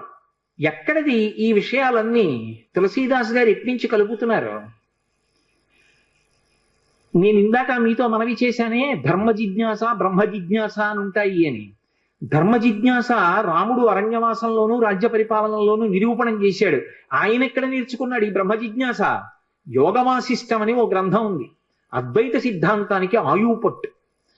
వశిష్ఠుడు గురువై అద్వైత రహస్యములను, అసలది జ్ఞానవాసిష్టము అంటారు. అటువంటి జ్ఞానాన్నంతటినీ వశిష్ఠుడు రామచంద్రమూర్తికి ప్రబోధం చేశాడు. అప్పుడు విన్నాడు, అనుభవంలోకి తెచ్చుకున్నాడు. మీరు ఎప్పుడైనా అటువంటి మూర్తిని చూశారో లేదో నాకు తెలియదు. నాకు జ్ఞాపకం ఉంటే నేను ఈ 5 రోజుల్లో మీకు ఆ మూర్తిని తీసుకొచ్చి చూపిస్తాను. ఒక అద్భుతమైన ప్రార్థనా శ్లోకం ఉంటుంది. రాముడు రాజ్య పరిపాలకుడిగా కాదు, గురువుగా కూర్చుంటే ఎలా కూర్చుంటాడో. వైదేహీ సహితం సురద్రుమతలే హైమే మహామంటపే మధ్యే పుష్పకమాసనే మణిమయే వీరాసనే సుస్థితం అగ్రే వాచయతి ప్రభంజన సుతే తత్వం మునిభ్య పరం వ్యాఖ్యాంతం భరతాదిభి పరివృతం రామం భజే శ్యామలం అని. ఇందులో ఒక పెద్ద చమత్కారం ఉంది. హనుమ పాఠం నేర్చుకోవడం అంటే ఎన్ని విచిత్రాలు జరిగాయి అనుకుంటున్నారు? రాముడు ఎక్కడ నేర్చుకున్నాడు అసలు ఈ చెప్తున్న పాఠాన్ని? వశిష్ఠుడి దగ్గర నేర్చుకున్నాడు. వశిష్ఠుడు ఎవరు? శ్రీమన్నారాయణుని యొక్క శిష్యుడు. ఎందుకని? మీరు అద్వైత గురు పరంపర చెప్పారనుకోండి, నారాయణం పద్మభువం వశిష్ఠం శక్తించ తత్పుత్ర పరాశరంచ వ్యాసం శుకం గౌడపాదం మహాంతం అని గోవింద పాదంచ తధాస్య శిష్యాం అని చెప్తాం. ఆ తర్వాత శంకర భగవత్పాదులు వారి యొక్క శిష్యులు, ఆ పరంపర అంతా వస్తుంది. అందులో నారాయణం మొట్టమొదటి గురువు శ్రీమన్నారాయణుడు. నారాయణుని తర్వాత వచ్చిన గురువు పద్మభువం. అంటే నారాయణుని తర్వాత అంటే ఇంకో ఉద్దేశ్యంతో కాదు, నారాయణుని యొక్క గురుత్వమును అందుకుని గురువుగా ప్రకాశించిన వాడు బ్రహ్మగారు. బ్రహ్మగారి స్థానంలోకి మళ్ళీ బ్రహ్మగారిలా గురువు స్థానంలో కూర్చుని ప్రబోధం చేసిన వాడు వశిష్ఠుడు. ఇప్పుడు వశిష్ఠుడికి గురువెవరు? బ్రహ్మగారు. బ్రహ్మగారికి గురువెవరు? నారాయణుడు. కాబట్టి ఇప్పుడు వశిష్ఠుడికి నారాయణుడు ఏమవుతాడు? పరమగురువు అవుతాడు. గురువు గారి గురువు పరమగురువు కదా. ఇప్పుడు మా గురువు గారు ఉన్నారు, మా గురువు గారికి గురువు గారు నాకు పరమగురువు గారు అవుతారు. అలా వశిష్ఠుడికి నారాయణుడు ఏమవుతాడు? పరమగురువు అవుతాడు. అందుకే నారాయణుడి పేరు చెప్తే వశిష్ఠుడు ఏం చెయ్యాలి? వెంటనే లేచి నిలబడి నమస్కారం చేయాలి. పరమగురువు గారి పేరు చెప్పినా పరమగురువు గారు కనపడ్డా. కానీ రామావతారం దగ్గరికి వచ్చేటప్పటికి ఒక చమత్కారం జరిగింది. ఆ వశిష్ఠుడు రాముడికి గురువుగా వచ్చాడు. రాముడు ఎవరు? నారాయణుడు. ఇప్పుడు రాముడు ఏం చేశాడు? వశిష్ఠుడి పాదాలు పట్టుకుని నమస్కారం చేశాడు, చేసి పాఠం చెప్పమని అడిగాడు. ఇప్పుడు తనకి పరమగురువైన నారాయణుడు తనకి శిష్యుడై తన కాళ్ళు పట్టుకుంటే పాఠం చెప్పాడు వశిష్ఠుడు. ఇదొక చమత్కారం రామావతారంలో గురు శిష్యుల విషయంలో. అటువంటి వశిష్ఠుడి దగ్గర యోగవాసిష్టం జ్ఞానవాసిష్టం నేర్చుకున్నాడు, అనుభవంలోకి తెచ్చుకున్నాడు. తెచ్చుకుని ఇప్పుడు ఈ పాఠం ఎవరికి చెప్పాలి? దానికి అర్హుడైన వాడు ఉండాలి. ఎవడు అర్హుడు? ఏ కోరిక లేనివాడు. ఏ కోరిక లేకపోవడం అంత తేలిక మార్గం అనుకోకండి. ఏ కోరిక అడగడానికి లేకపోవడం అంటే అది గురువు గారు కోరుకునేటటువంటి అద్భుత స్థితి కలిగిన శిష్యుని యొక్క లక్షణం. అదే సామాన్యమైన విషయం కాదు. ఎవరుంటారు అలా? కనపడడం ఏం మాటలండే, ఆ స్థితికి చేరుకోవడం హనుమ ఒక్కరే. అందుకే వైదేహీ సహితం సురద్రుమతలే హైమే మహామండపే. బంగారు మంటపంలో రామచంద్రమూర్తి కూర్చున్నారు. మునులు కూడా వచ్చారు ఆయన దగ్గర వినడానికి. కానీ ఆయన ఎవరికి ఉపదేశం చేశారో తెలుసా? ఆయనకి ఉపదేశం చేస్తుంటే మిగిలిన వాళ్ళందరూ విన్నారు. ఎవరికి? హనుమతి ఉపదేశం చేశారు. ఎందుకని? అగ్రేవాచయతి ప్రభంజన సుతే తత్వం మునిభ్య పరం వ్యాఖ్యాంతం భరతాధిభి పరివృతం రామం భజే శ్యామలం. నీలమేఘఛాయ కలిగినటువంటి రాముడు తత్వోపదేశం చేస్తే ఇలా ముద్ర పడతాడు, చిన్ముద్ర. ఇలా చిన్ముద్ర పట్టి ఎలా కూర్చుంటాడంటే వీరాసనే సుస్థితం. ఈ కాలు తీసి ఈ కాలు మీద వేసుకుంటాడు. దాన్ని వీరాసనం అంటారు. అంటే గురువు గారు కేవలం జ్ఞానోపదేశం చెయ్యడానికి మాత్రమే కూర్చున్నారు. ఇక అంతకన్నా పై స్థాయి ఉండదు. ఇక అదొక అద్భుతమైన స్థాయి. లోకంలో ఇక జ్ఞానం ఇవ్వడం కన్నా గొప్పదేదీ లేదు. ఆ స్థితిలో గురువు గారు కూర్చున్నారు అని గుర్తు ఏమిటంటే, ఒక మోకాలు మీదకి రెండో కాలు వేసుకుంటారు. దక్షిణామూర్తి కూర్చుంటాడు. అలా కూర్చుంటే చుట్టూ సనకసనందనాథులు కూర్చుంటారు. అలా రాముడు కూర్చున్నాడు, ఇలా కాలు మీద కాలేసి. కూర్చుంటే తొడ మీద, ఎడమ తొడ మీద వైదేహీ సహితం సీతమ్మ కూర్చుంది. ఎందుకు సీతమ్మ కూర్చోవడం? ఎందుకు? గురువు గురుపత్ని అభేదం. గురువు గారు ఎంతో గురుపత్ని అంతే. గురువు గారు వేదాంత పాఠం చెప్తున్నప్పుడు గురుపత్ని కూడా అంతే వేదాంత ధోరణిలో ఉంటుంది. అందుకే జానకీ సహితం సీతా సహితం అనలేదు, వైదేహీ సహితం. వైదేహి అంటే విదేహ వంశంలో పుట్టింది, శరీర భ్రాంతి లేదు, తాను కూడా ఆత్మగా రమిస్తున్న సీతమ్మ. అటువంటి సీతమ్మ రాముడి తొడ మీద కూర్చుని ఉండగా వీరాసనంలో కూర్చుని సురద్రుమతలే హైమే మహామండపే మధ్యే పుష్పకమాసనే మణిమయే వీరాసనే సుస్థితం. చక్కగా కూర్చున్నాడు. ముందు సుస్థితం, బాగా సువ్యవస్థితంగా గురువుగారు కూర్చుంటే కదా పాఠం చెప్పడం. సుస్థితం. అంతమంది మునులు ఉన్నారు, భరతాదులు ఉన్నారు. భరతుడు యువరాజు, ముందు యువరాజు కూర్చోవాలి. కానీ భరతుడు కాదు కూర్చున్నది. ఎవరిని కూర్చోబెట్టారు ముందు? ఎవరికి చేస్తున్నాడు ఉపదేశం? అగ్రేవాచయతి ప్రభంజన సుతే. ప్రభంజన సుతుణ్ణి కూర్చోబెట్టారు. ప్రభంజనుడు అంటే వాయువు. వాయువు యొక్క కుమారుణ్ణి కూర్చోబెట్టారు. ఇందులో ఒక చమత్కారం ఉంది. మామూలుగా వాయువు అంటారు, ప్రభంజనుడు అని ఎప్పుడంటారంటే విరిచేసేంత వేగంగా వెళ్ళిపోతాయి. వాయువు మామూలుగా వీస్తోంది అనుకోండి, అందరికీ సంతోషంగా ఉంటుంది. అదే వాయువు ఏ పెను తుఫానో వచ్చినప్పుడు వీచినట్టుగా విపరీత వేగంతో వీచిందనుకోండి, ఎదురుగుండా ఉన్న వస్తువు విరి కింద పడిపోతుంది. కర్ర కానివ్వండి, చెట్టు కానివ్వండి, స్తంభం కానివ్వండి. ఇప్పుడు ప్రభంజనుడు అంటారు. హనుమతి ఎటువంటి వేగం? మనోజవం అరుతతుల్య వేగం. విపరీతమైన వేగం శరీరానికి ఉంది, అంతే వేగం మనస్సుకుంది. కానీ గురువు గారి దగ్గర కూర్చున్నప్పుడు ఎలా కూర్చుంటారంటే శరీరము కదలదు, మనసు కదలదు. మనకంత వేగం లేకపోయినా శరీరము అంత వేగంగా వెళ్ళదు. నిజానికి హనుమ మనసుకున్నంత వేగము లేదు. అయినా కూడా మన మనసు గురువు గారి దగ్గర ఉండదు. పాఠం మీద ఉండదు, శాస్త్రం మీద ఉండదు, భగవంతుడి మీద ఉండదు. మిమ్మల్ని కాదు, నా బోటిగాడి గురించి చెప్తున్నా. ఎక్కడో తిరుగుతుంటుంది. ఆయన అంత వేగంగా వెళ్ళగలిగిన వాడు గురువు గారి దగ్గరికి వచ్చేటప్పటికి అంత నిశ్చలంగా కూర్చుంటాడు. ప్రభంజన సుతే తత్వం మునిభ్య పరం. హనుమకి చెప్తుంటే మిగిలిన వాళ్ళు విన్నారు తప్ప యువరాజని భరతుణ్ణి కాని మునులని మిగిలిన వాళ్ళని కాని కూర్చోబెట్ల. ఒక్క హనుమని కూర్చోబెట్టారు. ఎందుకని? ఏ కోరిక లేకుండా మనసులో నాకు ఇది కావాలన్న కోరిక లేదు. అందుకని బ్రహ్మ జిజ్ఞాస అందుకోవడానికి అర్హుడయ్యాడు. గురువు గారు అలా కూర్చున్నారు అంటే అది అందుకోవడానికి అర్హుడైన శిష్యుడిగా కూర్చోవడం అంటే అంతకన్నా అదృష్టం జీవితంలో ఏముంటుందండి. ఇంకా గురువు గారు అలా వచ్చి కూర్చున్నారంటే శిష్యుడిగా నేను కూర్చుంటానండి అనాలి అంటే ఇన్ని కోట్ల జన్మల అదృష్టం ఉంటే అంటారు ఆ మాట. కాబట్టి హనుమని కూర్చోబెట్టారు ఎదురుగుండా. తత్వం మునిభ్య పరం. దక్షిణామూర్తిలో ఇలా చిన్ముద్ర పట్టాడు రాముడు. చిన్ముద్ర పట్టి అగ్రేవాచయతి ప్రభంజన సుతే తత్వం మునిభ్య పరం వ్యాఖ్యాంతం భరతాధిభి పరివృతం రామం భజే శ్యామలం. హనుమకి చెప్తుండగా వేదాంతాన్ని మిగిలిన వాళ్ళందరూ విన్నారు. ఈ జ్ఞాన మార్గాన్ని, ఈ బ్రహ్మ జిజ్ఞాస బాగా అనుభవంలోకి తెచ్చుకున్నవారు. అందుకే మీకు మహాభారతంలో ఆరణ్య పర్వంలో గంధమాదన పర్వతంలో ఆ అరటి తోటలో ఒక పర్వత గుహలో యోగంలో తనలో తాను రమిస్తూ కూర్చుని ఉంటారు. అంతటి మహాయోగమూర్తి హనుమ. అటువంటి వారు అంతటి మహాశక్తివంతుడు. ఎంత శక్తివంతుడో అంత వేగంతో వెళ్ళగలిగినటువంటి వాడు. అలా గురువు గారి దగ్గర జ్ఞానపాఠాన్ని నేర్చుకున్నటువంటి వాడు. ఆ జ్ఞానాన్ని అనుభవంలోకి తెచ్చుకుని యోగ మార్గమునందు అలా నిలబడినటువంటి వారు. అందుకే మీరు ఎప్పుడైనా హనుమ దగ్గర ప్రదక్షిణం చేశారనుకోండి, అదొక్కటి చాలు మిమ్మల్ని అనుగ్రహించేస్తుంది. మీరు ఏ కోరికతోనైనా చెయ్యవచ్చు. ఆయన పరబ్రహ్మస్వరూపుడై అనుగ్రహించేస్తాడు. ఎందుకంటే అలా యోగమునందు నిలబడగలిగిన ప్రజ్ఞాశాలి కనుక. శ్రీరామాయణంలో ఒక చమత్కారం ఉంది. దాని పేరే రామాయణం. రాముడితో మిగిలిన వ్యక్తులందరూ నడుస్తారు. అసలు రాముడు కనిపించని కాండ ఉండదు సుందరకాండ వినా. సుందరకాండలో రాముడు కనపడకపోయినా రామ కథ 1కి 10 మార్లు చెప్పబడుతుంది.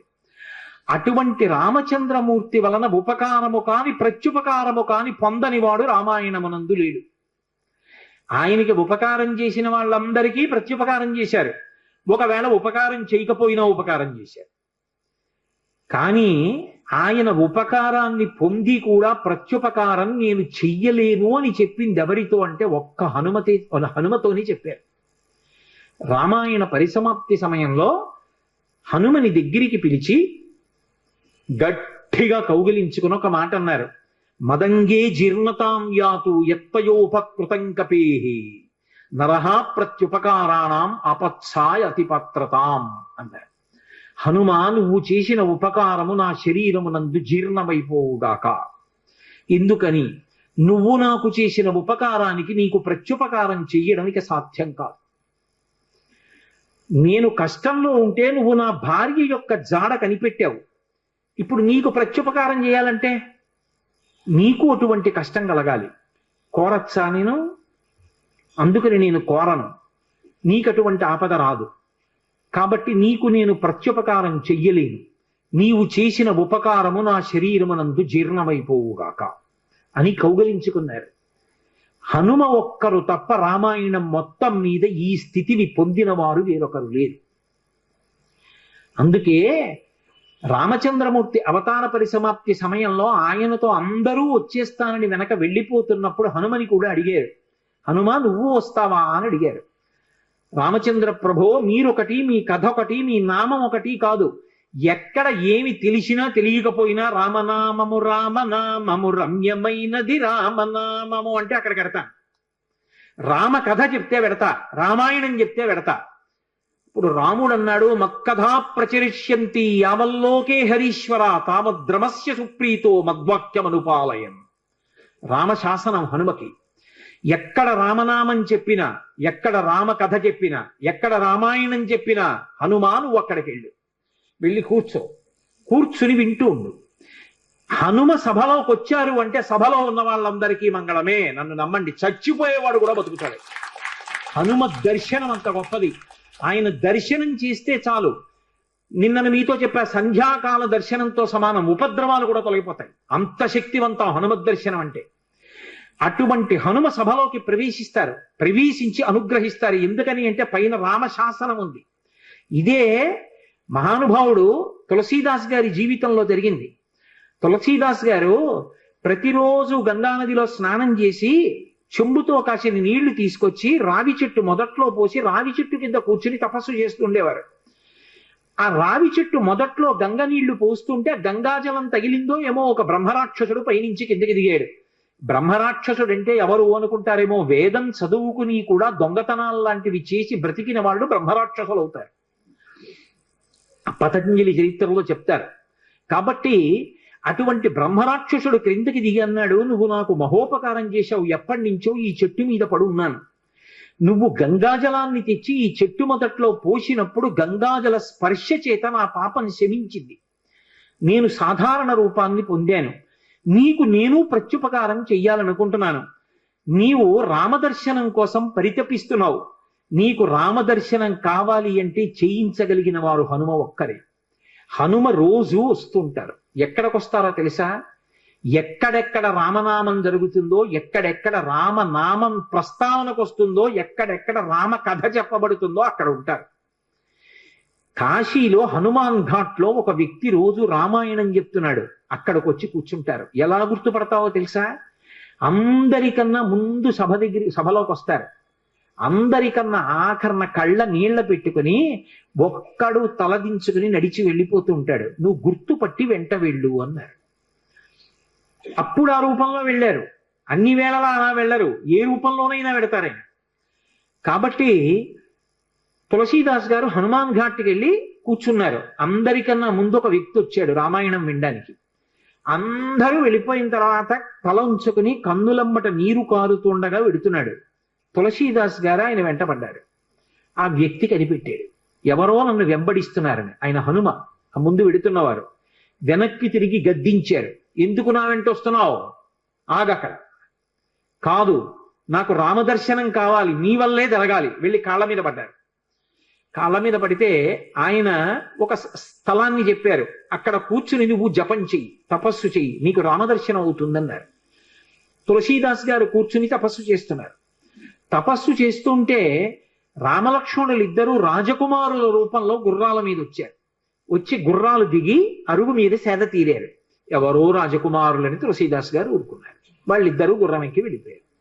హనుమ వచ్చారు. రామలక్ష్మణులు వచ్చారు, గుర్తుపట్టావా అన్నారు. ఎప్పుడు వచ్చారు అన్నారు.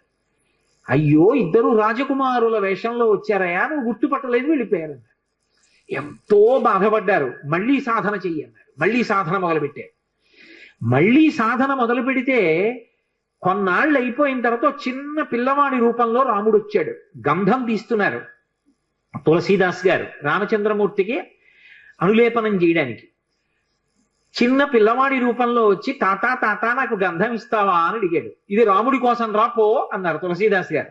మళ్ళీ పొమ్మంటున్నాడు రా రాముడు వస్తే అని హనుమ వెంటనే పంజరంలో చిలక రూపంలో వచ్చి పాట పాడారు. రాముడు బాలుడి రూపంలో వచ్చి తులసీదాస్ గారిని గంధం అడుగుతున్నాడు. గుర్తించలేని తులసీదాసు వెళ్ళిపోమ్మంటున్నాడు అని. అది విన్నటువంటి తులసీదాస్ గారు వెంటనే పిల్లవాడి కాళ్ళు పట్టుకుని పిల్లవాడి కాళ్ళ మీద పడ్డారు. పడగానే రామచంద్రమూర్తిగా దర్శనమిచ్చారు.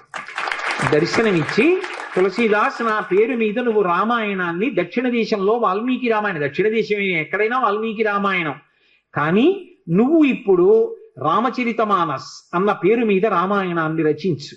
ఉత్తర భారతదేశంలో రామచరితమానస్కి ఎంత గౌరవం అంటే, మీరు ఆలయాల్లోకి వెళ్ళండి, వ్యాసపీఠాలు పెట్టి దాని మీద రామచరితమానస్ పెడతారు. గుళ్ళోకి వెళ్ళిన వాళ్ళు కనీసం ఒక్క శ్లోకమైన అందులోంచి చదువుకుని చక్కగా ఓ పువ్వు ఏదో పెట్టి నమస్కారం పెట్టొస్తారు. రామచరితమానస్కి అంత గొప్ప. విచిత్రం ఏంటంటే హనుమాన్ చాలీసా, రామచరితమానస్ రెండు తులసీదాస్ గారి శరీరంతో ఉండగానే ప్రఖ్యాతి వహించేసాయి. అటువంటి తులసీదాస్ గారు ఎప్పుడూ రామనామం చెప్తుండేవారు. ఒకప్పుడు తులసీదాస్ గారు గంగ ఒడ్డున నిలబడి ఉన్నారు. ఒక ఆవిడ గబగబా వచ్చి ఆయన కాళ్ళ మీద పడి నమస్కారం చేసింది. ఎప్పుడూ అలవాటు మీద తులసీదాస్ గారు దీర్ఘసుమంగళీభవ అన్నారు. అయ్యా, నన్ను దీర్ఘసుమంగళీభవ అంటున్నారు, నా భర్త మరణించాడు, అదిగో చితి మీద పడుకోబెడుతున్నారు దహన సంస్కారానికి, మీ నోట వంట వచ్చిన మాట అబద్ధం కాకూడదు అందావిడ. నా నోట రావడం ఏమిటమ్మా, రాముడు పలికించాడు. ఆయన వెంటనే అక్కడికి వెళ్ళి ఆ కమండలంలో నీళ్లు తీసి ఆ శవం మీద చల్లి రామనామం చెప్పారు. చటుక్కున లేచి కూర్చున్నాడు. ఇది చూశారు పాదుషా యొక్క గూఢచారులు ఆ గంగా తీరంలో తిరుగుతూ. తులసీదాస్ గారి దగ్గర రకరకాలైనటువంటి విన్యాసాలు ఉన్నాయి, ఆయన ఏమైనా చెయ్యగలడని పాదుషాకి చెప్పారు. పాదుషా తులసీదాస్ని పిలిపించారు.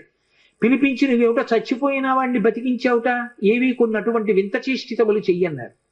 తులసీదాస్ గారు అన్నాడు, వింత చేష్టితములు చేయడానికి నేను గారడీవాడినా? కాదు, రాముడు నన్ను పనిముట్టుగా అనుగ్రహించాడు, అది రామానుగ్రహం అన్నాడు. అంటే నేను చెప్పిన మాట పాటించట్లేదు కాబట్టి కొరడాలతో కొట్టండి అన్నాడు. అంటే అప్పుడు హనుమాన్ చాలీసా చేశారు తులసీదాస్ గారు. కళ్ళు మూసుకుని హనుమని తెలుసుకుని హనుమాన్ చాలీసా చేస్తుంటే భటులు వచ్చి కొరడాలు పట్టుకుని కొట్టడానికి పైకెత్తుతున్నారు. ఆశ్చర్యం ఏమిటంటే ఆ రోజున పాదుషా కోట అంతఃపురం అంతటా పెద్ద పెద్ద కోతులు వచ్చి ప్రతి సైనికుడి చెయ్యి పట్టుకున్నాయి కదలకుండా. పాదుషా భయపడిపోయి సింహాసనం దిగి కిందకొచ్చి తులసీదాస్ గారి కాళ్ళ మీద పడ్డాడు. అప్పుడు ఖచ్చితంగా పూర్తయిపోయింది హనుమాన్ చాలీసా. ఆ తులసీదాస్ గారి చదివినప్పుడు అన్ని కోతుల రూపంలో వచ్చి ఎదురుగుండా హనుమ నిలబడి కాపాడారు తులసీదాస్ గారిని.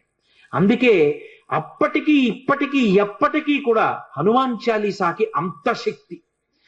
తులసీదాస్ గారు ఎప్పుడు మాట్లాడుతూ ఉండేవారు స్వామి హనుమతోటి.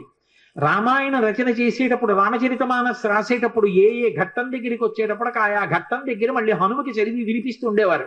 హనుమ అంతా చదివి సరేనంటుండేవారు. అబ్బో ఎన్ని చమత్కారాలు, వాళ్ళిద్దరి మధ్యలో ఎన్ని విశేషాలు జరిగాయో తులసీదాస్ గారికి హనుమకి. అంతటి గొప్ప అనుబంధం. అందుకే హనుమ గురించి తులసీదాస్ గారు ఏవి చెప్పారో అవన్నీ కూడా అద్భుతమైనటువంటి విషయాలు. రామచరితమానస్ అంత గొప్ప గ్రంథం. తులసీదాస్ గారిని అనుగ్రహించారు మహానుభావుడు స్వామి హనుమ.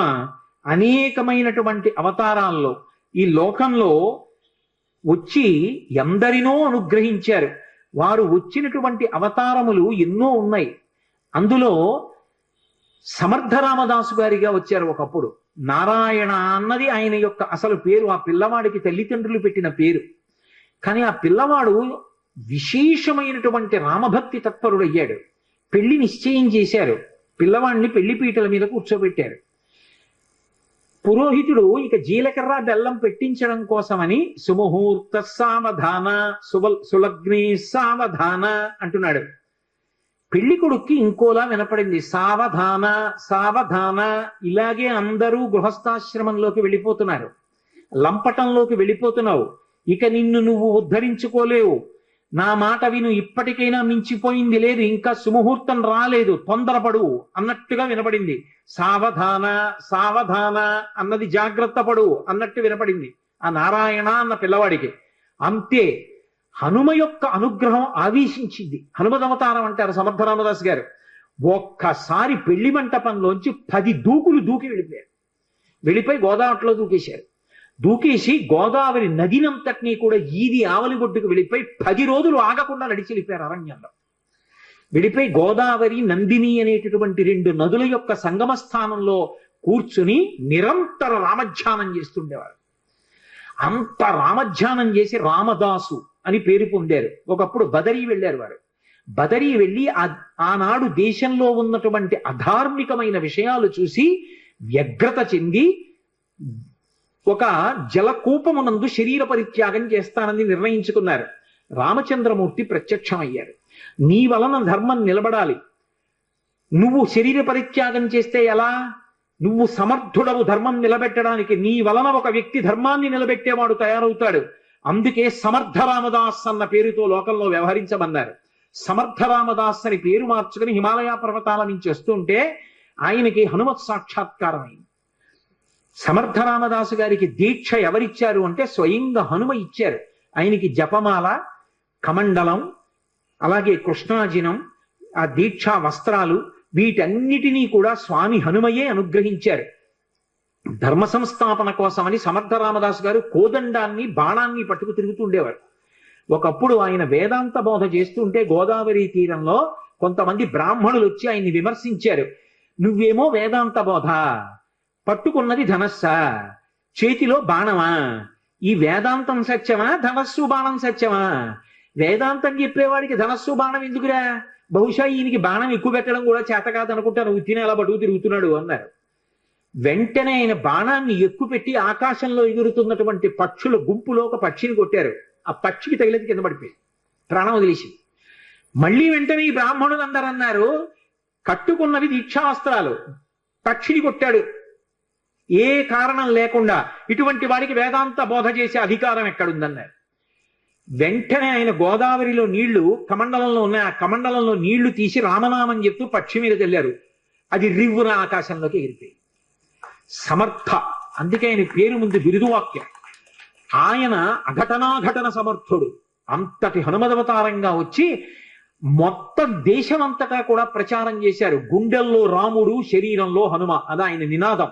అందుకే ప్రతి చోట వ్యాయామ పాఠశాలలు పెట్టారు. వ్యాయామశాలలు పెట్టి అందరూ కూడా వ్యాయామం చేసి మంచి ఆరోగ్యవంతమైన శరీరాన్ని, గుండెల నిండా రామభక్తిని పెంపొందించుకోండి, ధర్మ సంస్థాపన చెయ్యండి. ఊరూరా సమర్థ రామదాసు గారి ప్రబోధమే. అంత గొప్పగా ధర్మవీరుల్ని తయారు చేశారు. అటువంటి సమర్థ రామదాసు గారు ఒకానొకప్పుడు ఛత్రపతి శివాజీ ఇంటికి వెళ్ళారు. వెడితే భిక్ష ఇవ్వాలి కాబట్టి జోలు పట్టారు. శివాజీ వచ్చి ఓ కాగితం చుట్టైన జోలులో పడేశాడు. రామదాసు గారు తీసి చదివారు. చదివేటప్పటికి తన యావత్ సామ్రాజ్యాన్ని గురువు గారికి అర్పించేస్తున్నాను అని ఉంది. నేను దీక్ష తీసుకున్నవాణ్ణి, నాకెందుకయా, నా ప్రతినిధిగా నువ్వు పరిపాలించు, కానీ రాజ్యాన్ని నాకు ప్రదానం చేశావు కాబట్టి నీ పతాకం మాత్రం కాషాయ వస్త్రంతో ఉండాలని తన కాషాయ వస్త్రాన్ని పతాకంగా ఇచ్చారు. అందుకే ఛత్రపతి శివాజీ పతాకం కాషాయ వస్త్రం. శ్వేతాశ్వం కాషాయ వస్త్రంతో, ఆయన తెల్లగుర్రం మీద ఎక్కి కాషాయ పతాకం పట్టుకుని ఎడుతుండేవాడు. అటువంటి మహానుభావుడు. ఒకప్పుడు శివాజీ సమర్థ రామదాసు గారి దర్శనానికి వెళ్ళాడు. వెడితే సమర్థ రామదాసు గారు ఆయనకి ప్రసాదం ఇచ్చారు. ఇంటికి వెళ్ళి ఈ ప్రసాదం చూసుకో అన్నారు. ఇంటికి వెళ్ళి విప్పారు. విప్పితే అందులో ఒక మూటలో మట్టి ఉంది, ఒక మూటలో గులకరాళ్ళు ఉన్నాయి, ఒక మూటలో గుర్రపు లద్ది ఉంది, ఒక మూటలో కొబ్బరికాయ ఉంది. ఇంతటి శివాజీ తెల్లబోయాడు. ఏమిటి ప్రసాదం, ఎందుకు ఇచ్చారు గురువు గారని? మహాతల్లులు ఈ లోకంలో బిడ్డల్ని కన్న తల్లులు భారతదేశంలో ఎంత గొప్ప వాళ్ళని తయారు చేశారో. వెంటనే ఆ తల్లి వచ్చింది, జీజీబాయి వచ్చి ఆవిడంది, సమర్థ రామదాసు గారు ఏదైనా ఇచ్చారు అంటే అది ఉత్తినైపోయేది కాదు. ఎందుకు ఇచ్చారో తెలుసా? మహానుభావుడు ఆయన మట్టి ఇచ్చారు అంటే నువ్వు భూపతివికా, రాజ్య పరిపాలన చెయ్యి ధార్మికంగా అని ఇచ్చారు. ఆయన గులకరాళ్ళు ఇచ్చారు, కొండల మీద కోటలు కట్టమని ఆదేశం. గుర్రపు లద్దెనిచ్చారు అంటే ఆశ్విక దళాల్ని ఎక్కువగా పెంచుకోమని అర్థం.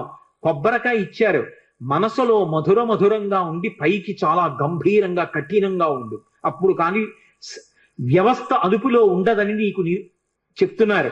ఈ 4 సందేశాలు నీకు చెప్పడానికి 4 రకాల ప్రసాదం ఇచ్చారని చెప్పారు. సమర్థ రామదాసు గారు చివర రామచంద్రమూర్తి యొక్క నామం చెప్తూ ఆయన రామచంద్రమూర్తి యొక్క మూర్తి పాదముల మీద తలపెట్టి శరీరాన్ని విడిచిపెట్టారు. హనుమయే ఈ దేశంలో ధర్మాన్ని నిలబెట్టడానికి ఒకప్పుడు సమర్థ రామదాసుగా వచ్చారు. ఎందరూ పొందారండి హనుమత్ సాక్షాత్కారం. ద్వైతమతావలంబకులు మహానుభావులు. రాఘవేంద్ర స్వామి వారు హనుమ యొక్క సాక్షాత్కారాన్ని పొందారు. ఆయన్ని చిన్నతనంలో వెంకటనాథుడు అని పిలుస్తుండేవారు. ఆయన కటిక పేదరికం అనుభవించారు. శిష్యులందరికీ కూడా వేదాంత పాఠం చెప్పి దొరికినది ఏదో అది తినేవారు. ఆయన చరిత్ర గురించి చెప్తూ కొన్ని అద్భుతమైన విషయాలు చెప్తారు. వారి భార్య గారికిట ఒక్కటే చీర ఉండేదిట. ఆ చీర సగభాగం కట్టుకునేవారట, సగభాగం తడిపి ఆరేసేవారట. అవతలది ఆరితే ఆ ముక్క కట్టుకుని ఈ ముక్క ఆరేసుకునేవారట ఆవిడ. అయినా సరే దరిద్రాన్ని పక్కన పెట్టి భర్త గారిని అనుగమించినటువంటి మహాపతివ్రత. అటువంటి తల్లి, ఒక్కగానొక్క కొడుకు. శిష్యులకి వేదాంత పాఠం చెప్పి దొరికితే తినడం, లేకపోతే ఉపవాసం. అటువంటి వారు ఒకసారి ఒక చోటికి శుభకార్యానికి వెడితే ఆయన్ని పిలిచి గంధం తీయమన్నారు వచ్చిన అతిథులందరికీ గంధం పెట్టడానికి. సూక్త పఠనము అని ఒక మాట ఉంది లోకంలో. పరమభక్తితో సూక్తాన్ని పఠిస్తే సూక్తాధిదేవత అనుగ్రహిస్తుంది. ఆయన అగ్ని సూక్తం చదువుతూ గంధం తీశారు. తీస్తే ఆ గంధం అందరూ బొట్టు పెట్టుకున్నారు. ఒళ్ళు మంటలు వచ్చేసింది వచ్చిన అతిథులకి. ఎక్కడది ఈ గంధం, ఎందుకు ఇలా మంటలు వచ్చిందని అడిగారు. ఆ యజమాని అడిగాడు రాఘవేంద్ర స్వామిని, ఎందుకు ఇలా మంటలు వస్తున్నప్పటికి ఇంకా వెంకటనాథుడు ఆయన పేరు, ఎందుకు ఇలా మంటలు వచ్చిందని అడిగారు. నేను అగ్ని సూక్త పఠనం చేస్తూ ఈ గంధం తీశాను అన్నారు. ఏమిటి అగ్ని సూక్తం చదువుతూ నువ్వు గంధం తీస్తే ఒళ్ళు మంటలు వచ్చిందా? నువ్వు వరుణ సూక్తం చదివితే చల్లబడుతుందా అన్నారు. చల్లబడుతుందన్నారు. ఏది వరుణ సూక్తంతో తీయన్నారు. ఆయన వరుణ సూక్తం చదువుతూ గంధం తీశారు. ఆ గంధం పెట్టుకుంటే అందరికీ ఒళ్ళు చల్లగా అయిపోయింది. అంతటి మహానుభావుడు. సుధీంద్ర స్వాముల వారిని వారి గురువు గారి ఆజ్ఞ మేరకి అకస్మాత్తుగా వారు సన్యాసాశ్రమం తీసుకుని రాఘవేంద్రుడు అన్న పేరుతో ఆ ద్వైతమఠాధిపతులు అయ్యారు. వారు మన ఆంధ్రదేశంలో మంత్రాలయం దగ్గరే హనుమ గురించి జపం చేస్తే పంచముఖాలతో ఆంజనేయ స్వామి ఆయనకి ప్రత్యక్షం అయ్యారు. పంచముఖ ఆంజనేయ స్వామిని ఉపాసన చేసిన మహాపురుషుడు. ప్రహ్లాదుడి యొక్క అంశలో వచ్చాడు అంటారు రాఘవేంద్ర స్వామి. ఎంతమంది హనుమత్ సాక్షాత్కారం పొందారండి. అంతటి మహానుభావుడు. అటువంటి హనుమ లోకంలో ఎవరికి ఏది ఇవ్వలేనిదన్నది లేదు. ఆయన ఎవరికి ఏ కోరిక ఉండనివ్వండి, కోరిక ఉండకుండా ఉండడం అన్నది సాధ్యం కాదు. కోరిక ఉంటుంది కానీ అది ధార్మికమై ఉండాలి. ధార్మికమైన కోరిక అయి ఉండి కోరిక కానిది. ఆ మాట మీరు బాగా అర్థం చేసుకోవాలి. నాకు పెళ్ళవ్వాలి అని ఒక పురుషుడో స్త్రీయో అనుకున్నారు అనుకోండి, తప్పు కాదు, ఎందుకంటే పెళ్లి చేసుకోవాలి. నాకు కొడుకు పుట్టాలి, కూతురు పుట్టాలి, అది తప్పు కాదు, ఆ కోరిక ఉండాలి.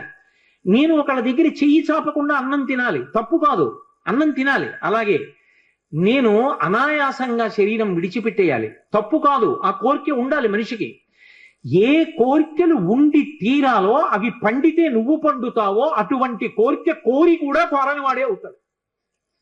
అటువంటి కోరికలు ఉండాలి. ఆ కోరిక తీరకపోతే లోకంలో చాలా సులువైనటువంటి మార్గాన్ని పరాశర సంహిత చెప్పింది. పరాశర మహర్షి నిన్న మీతో మనవి చేసి ఉన్నాను, హనుమకి సంబంధించినటువంటి ఉపాసన రహస్యములన్నిటినీ క్రోడీకరించారు. క్రోడీకరించి మనకి సంహితా రూపంలో ఇచ్చారు. అందులో చెప్పారు శ్లోక రూప మంత్రం. అది మంత్రం అయితే మళ్ళీ అందరూ చెప్పడానికి సావకాశం కలగచ్చు, కలగకపోవచ్చు, ఎందుకంటే స్వరభేదం ఉంటుంది. కానీ అది శ్లోక రూప మంత్రం. అందుకే తప్పు చెప్పకుండా చెప్తే చాలు.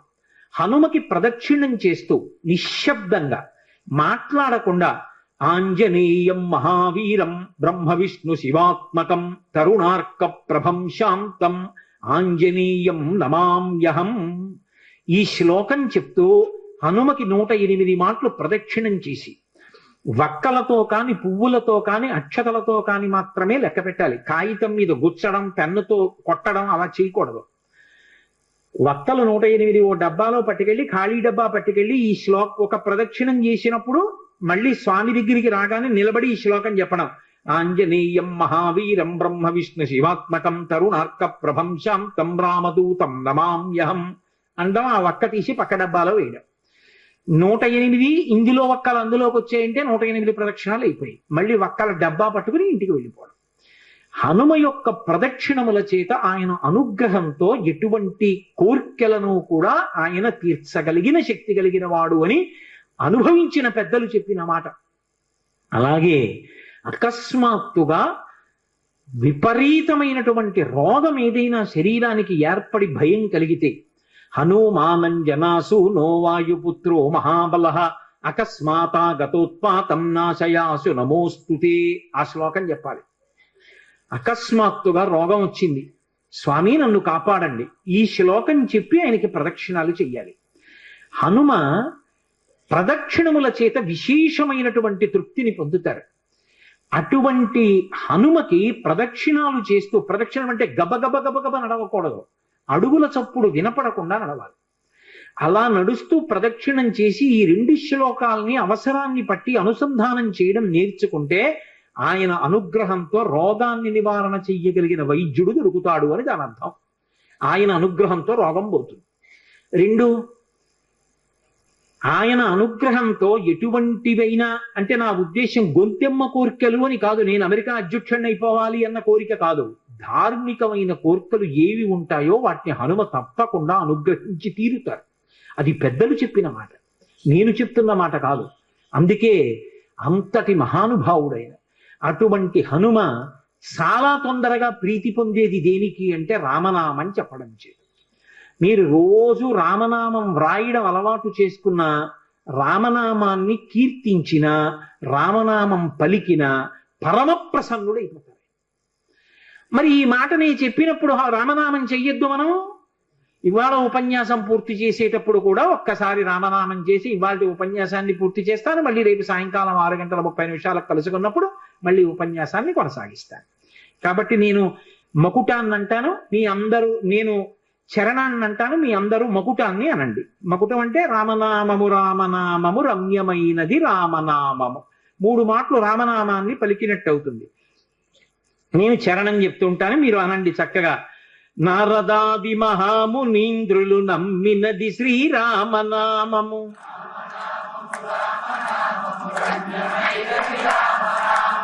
దారి నుండి గనడచు వారికి తోడు నీడే రామనామము.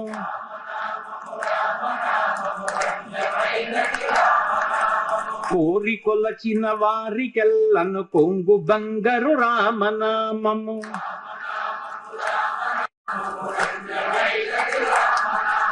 కాహి కృష్ణాయనచు ద్రౌపది పలికినది శ్రీరామనామము.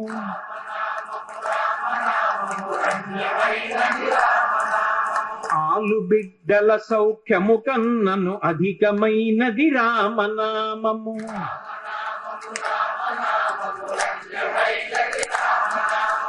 నేను ఈ సందర్భంలో మీకు ఇవాళ ఎందుకు రామనామం తప్పకుండా చెప్పాలి అన్నదానికి ఒక విశేషం చెప్తాను.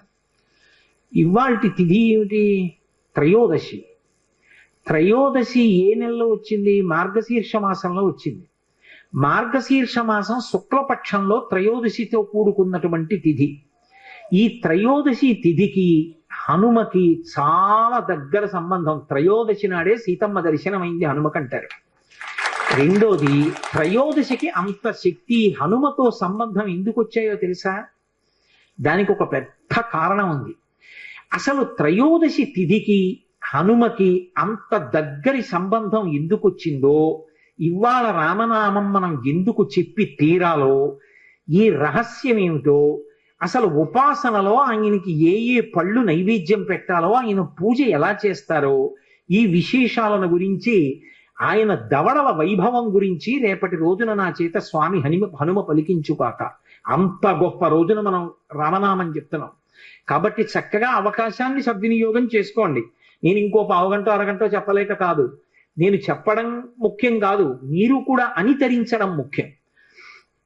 బ్రహ్మ సత్యము జగన్ మిథ్యాభావమే శ్రీరామనామము.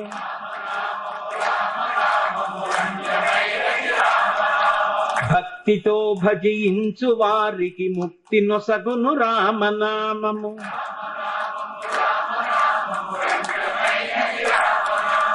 సకల జీవులలోన వెలిగే సాక్షిభూతము రామనామము.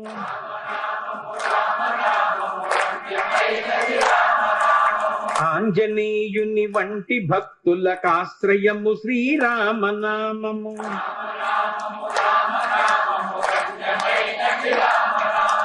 విషయ వాసనలెల్ల విడచిన విదితమగు శ్రీరామనామము.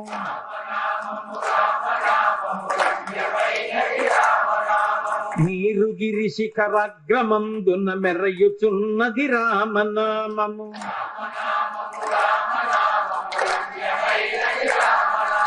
పాలు మీగడ పంచదారల పక్వమే శ్రీరామనామము.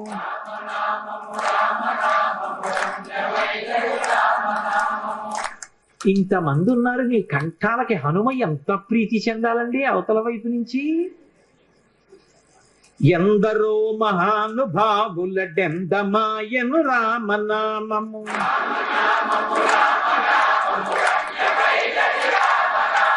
ఘాత వ్రాసిన వ్రాత తుడి చెడి దైవమే శ్రీరామనామము.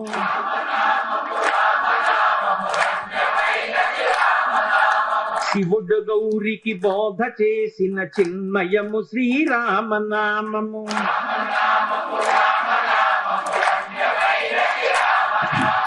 జానకీ హృత్కమల ముందున అలరుచున్నది రామనామము.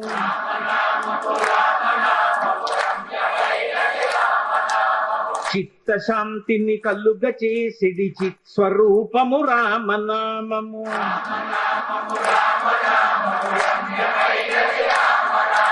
బ్రహ్మపుత్రక రాజ్య వీణా పక్షమైనది రామనామము.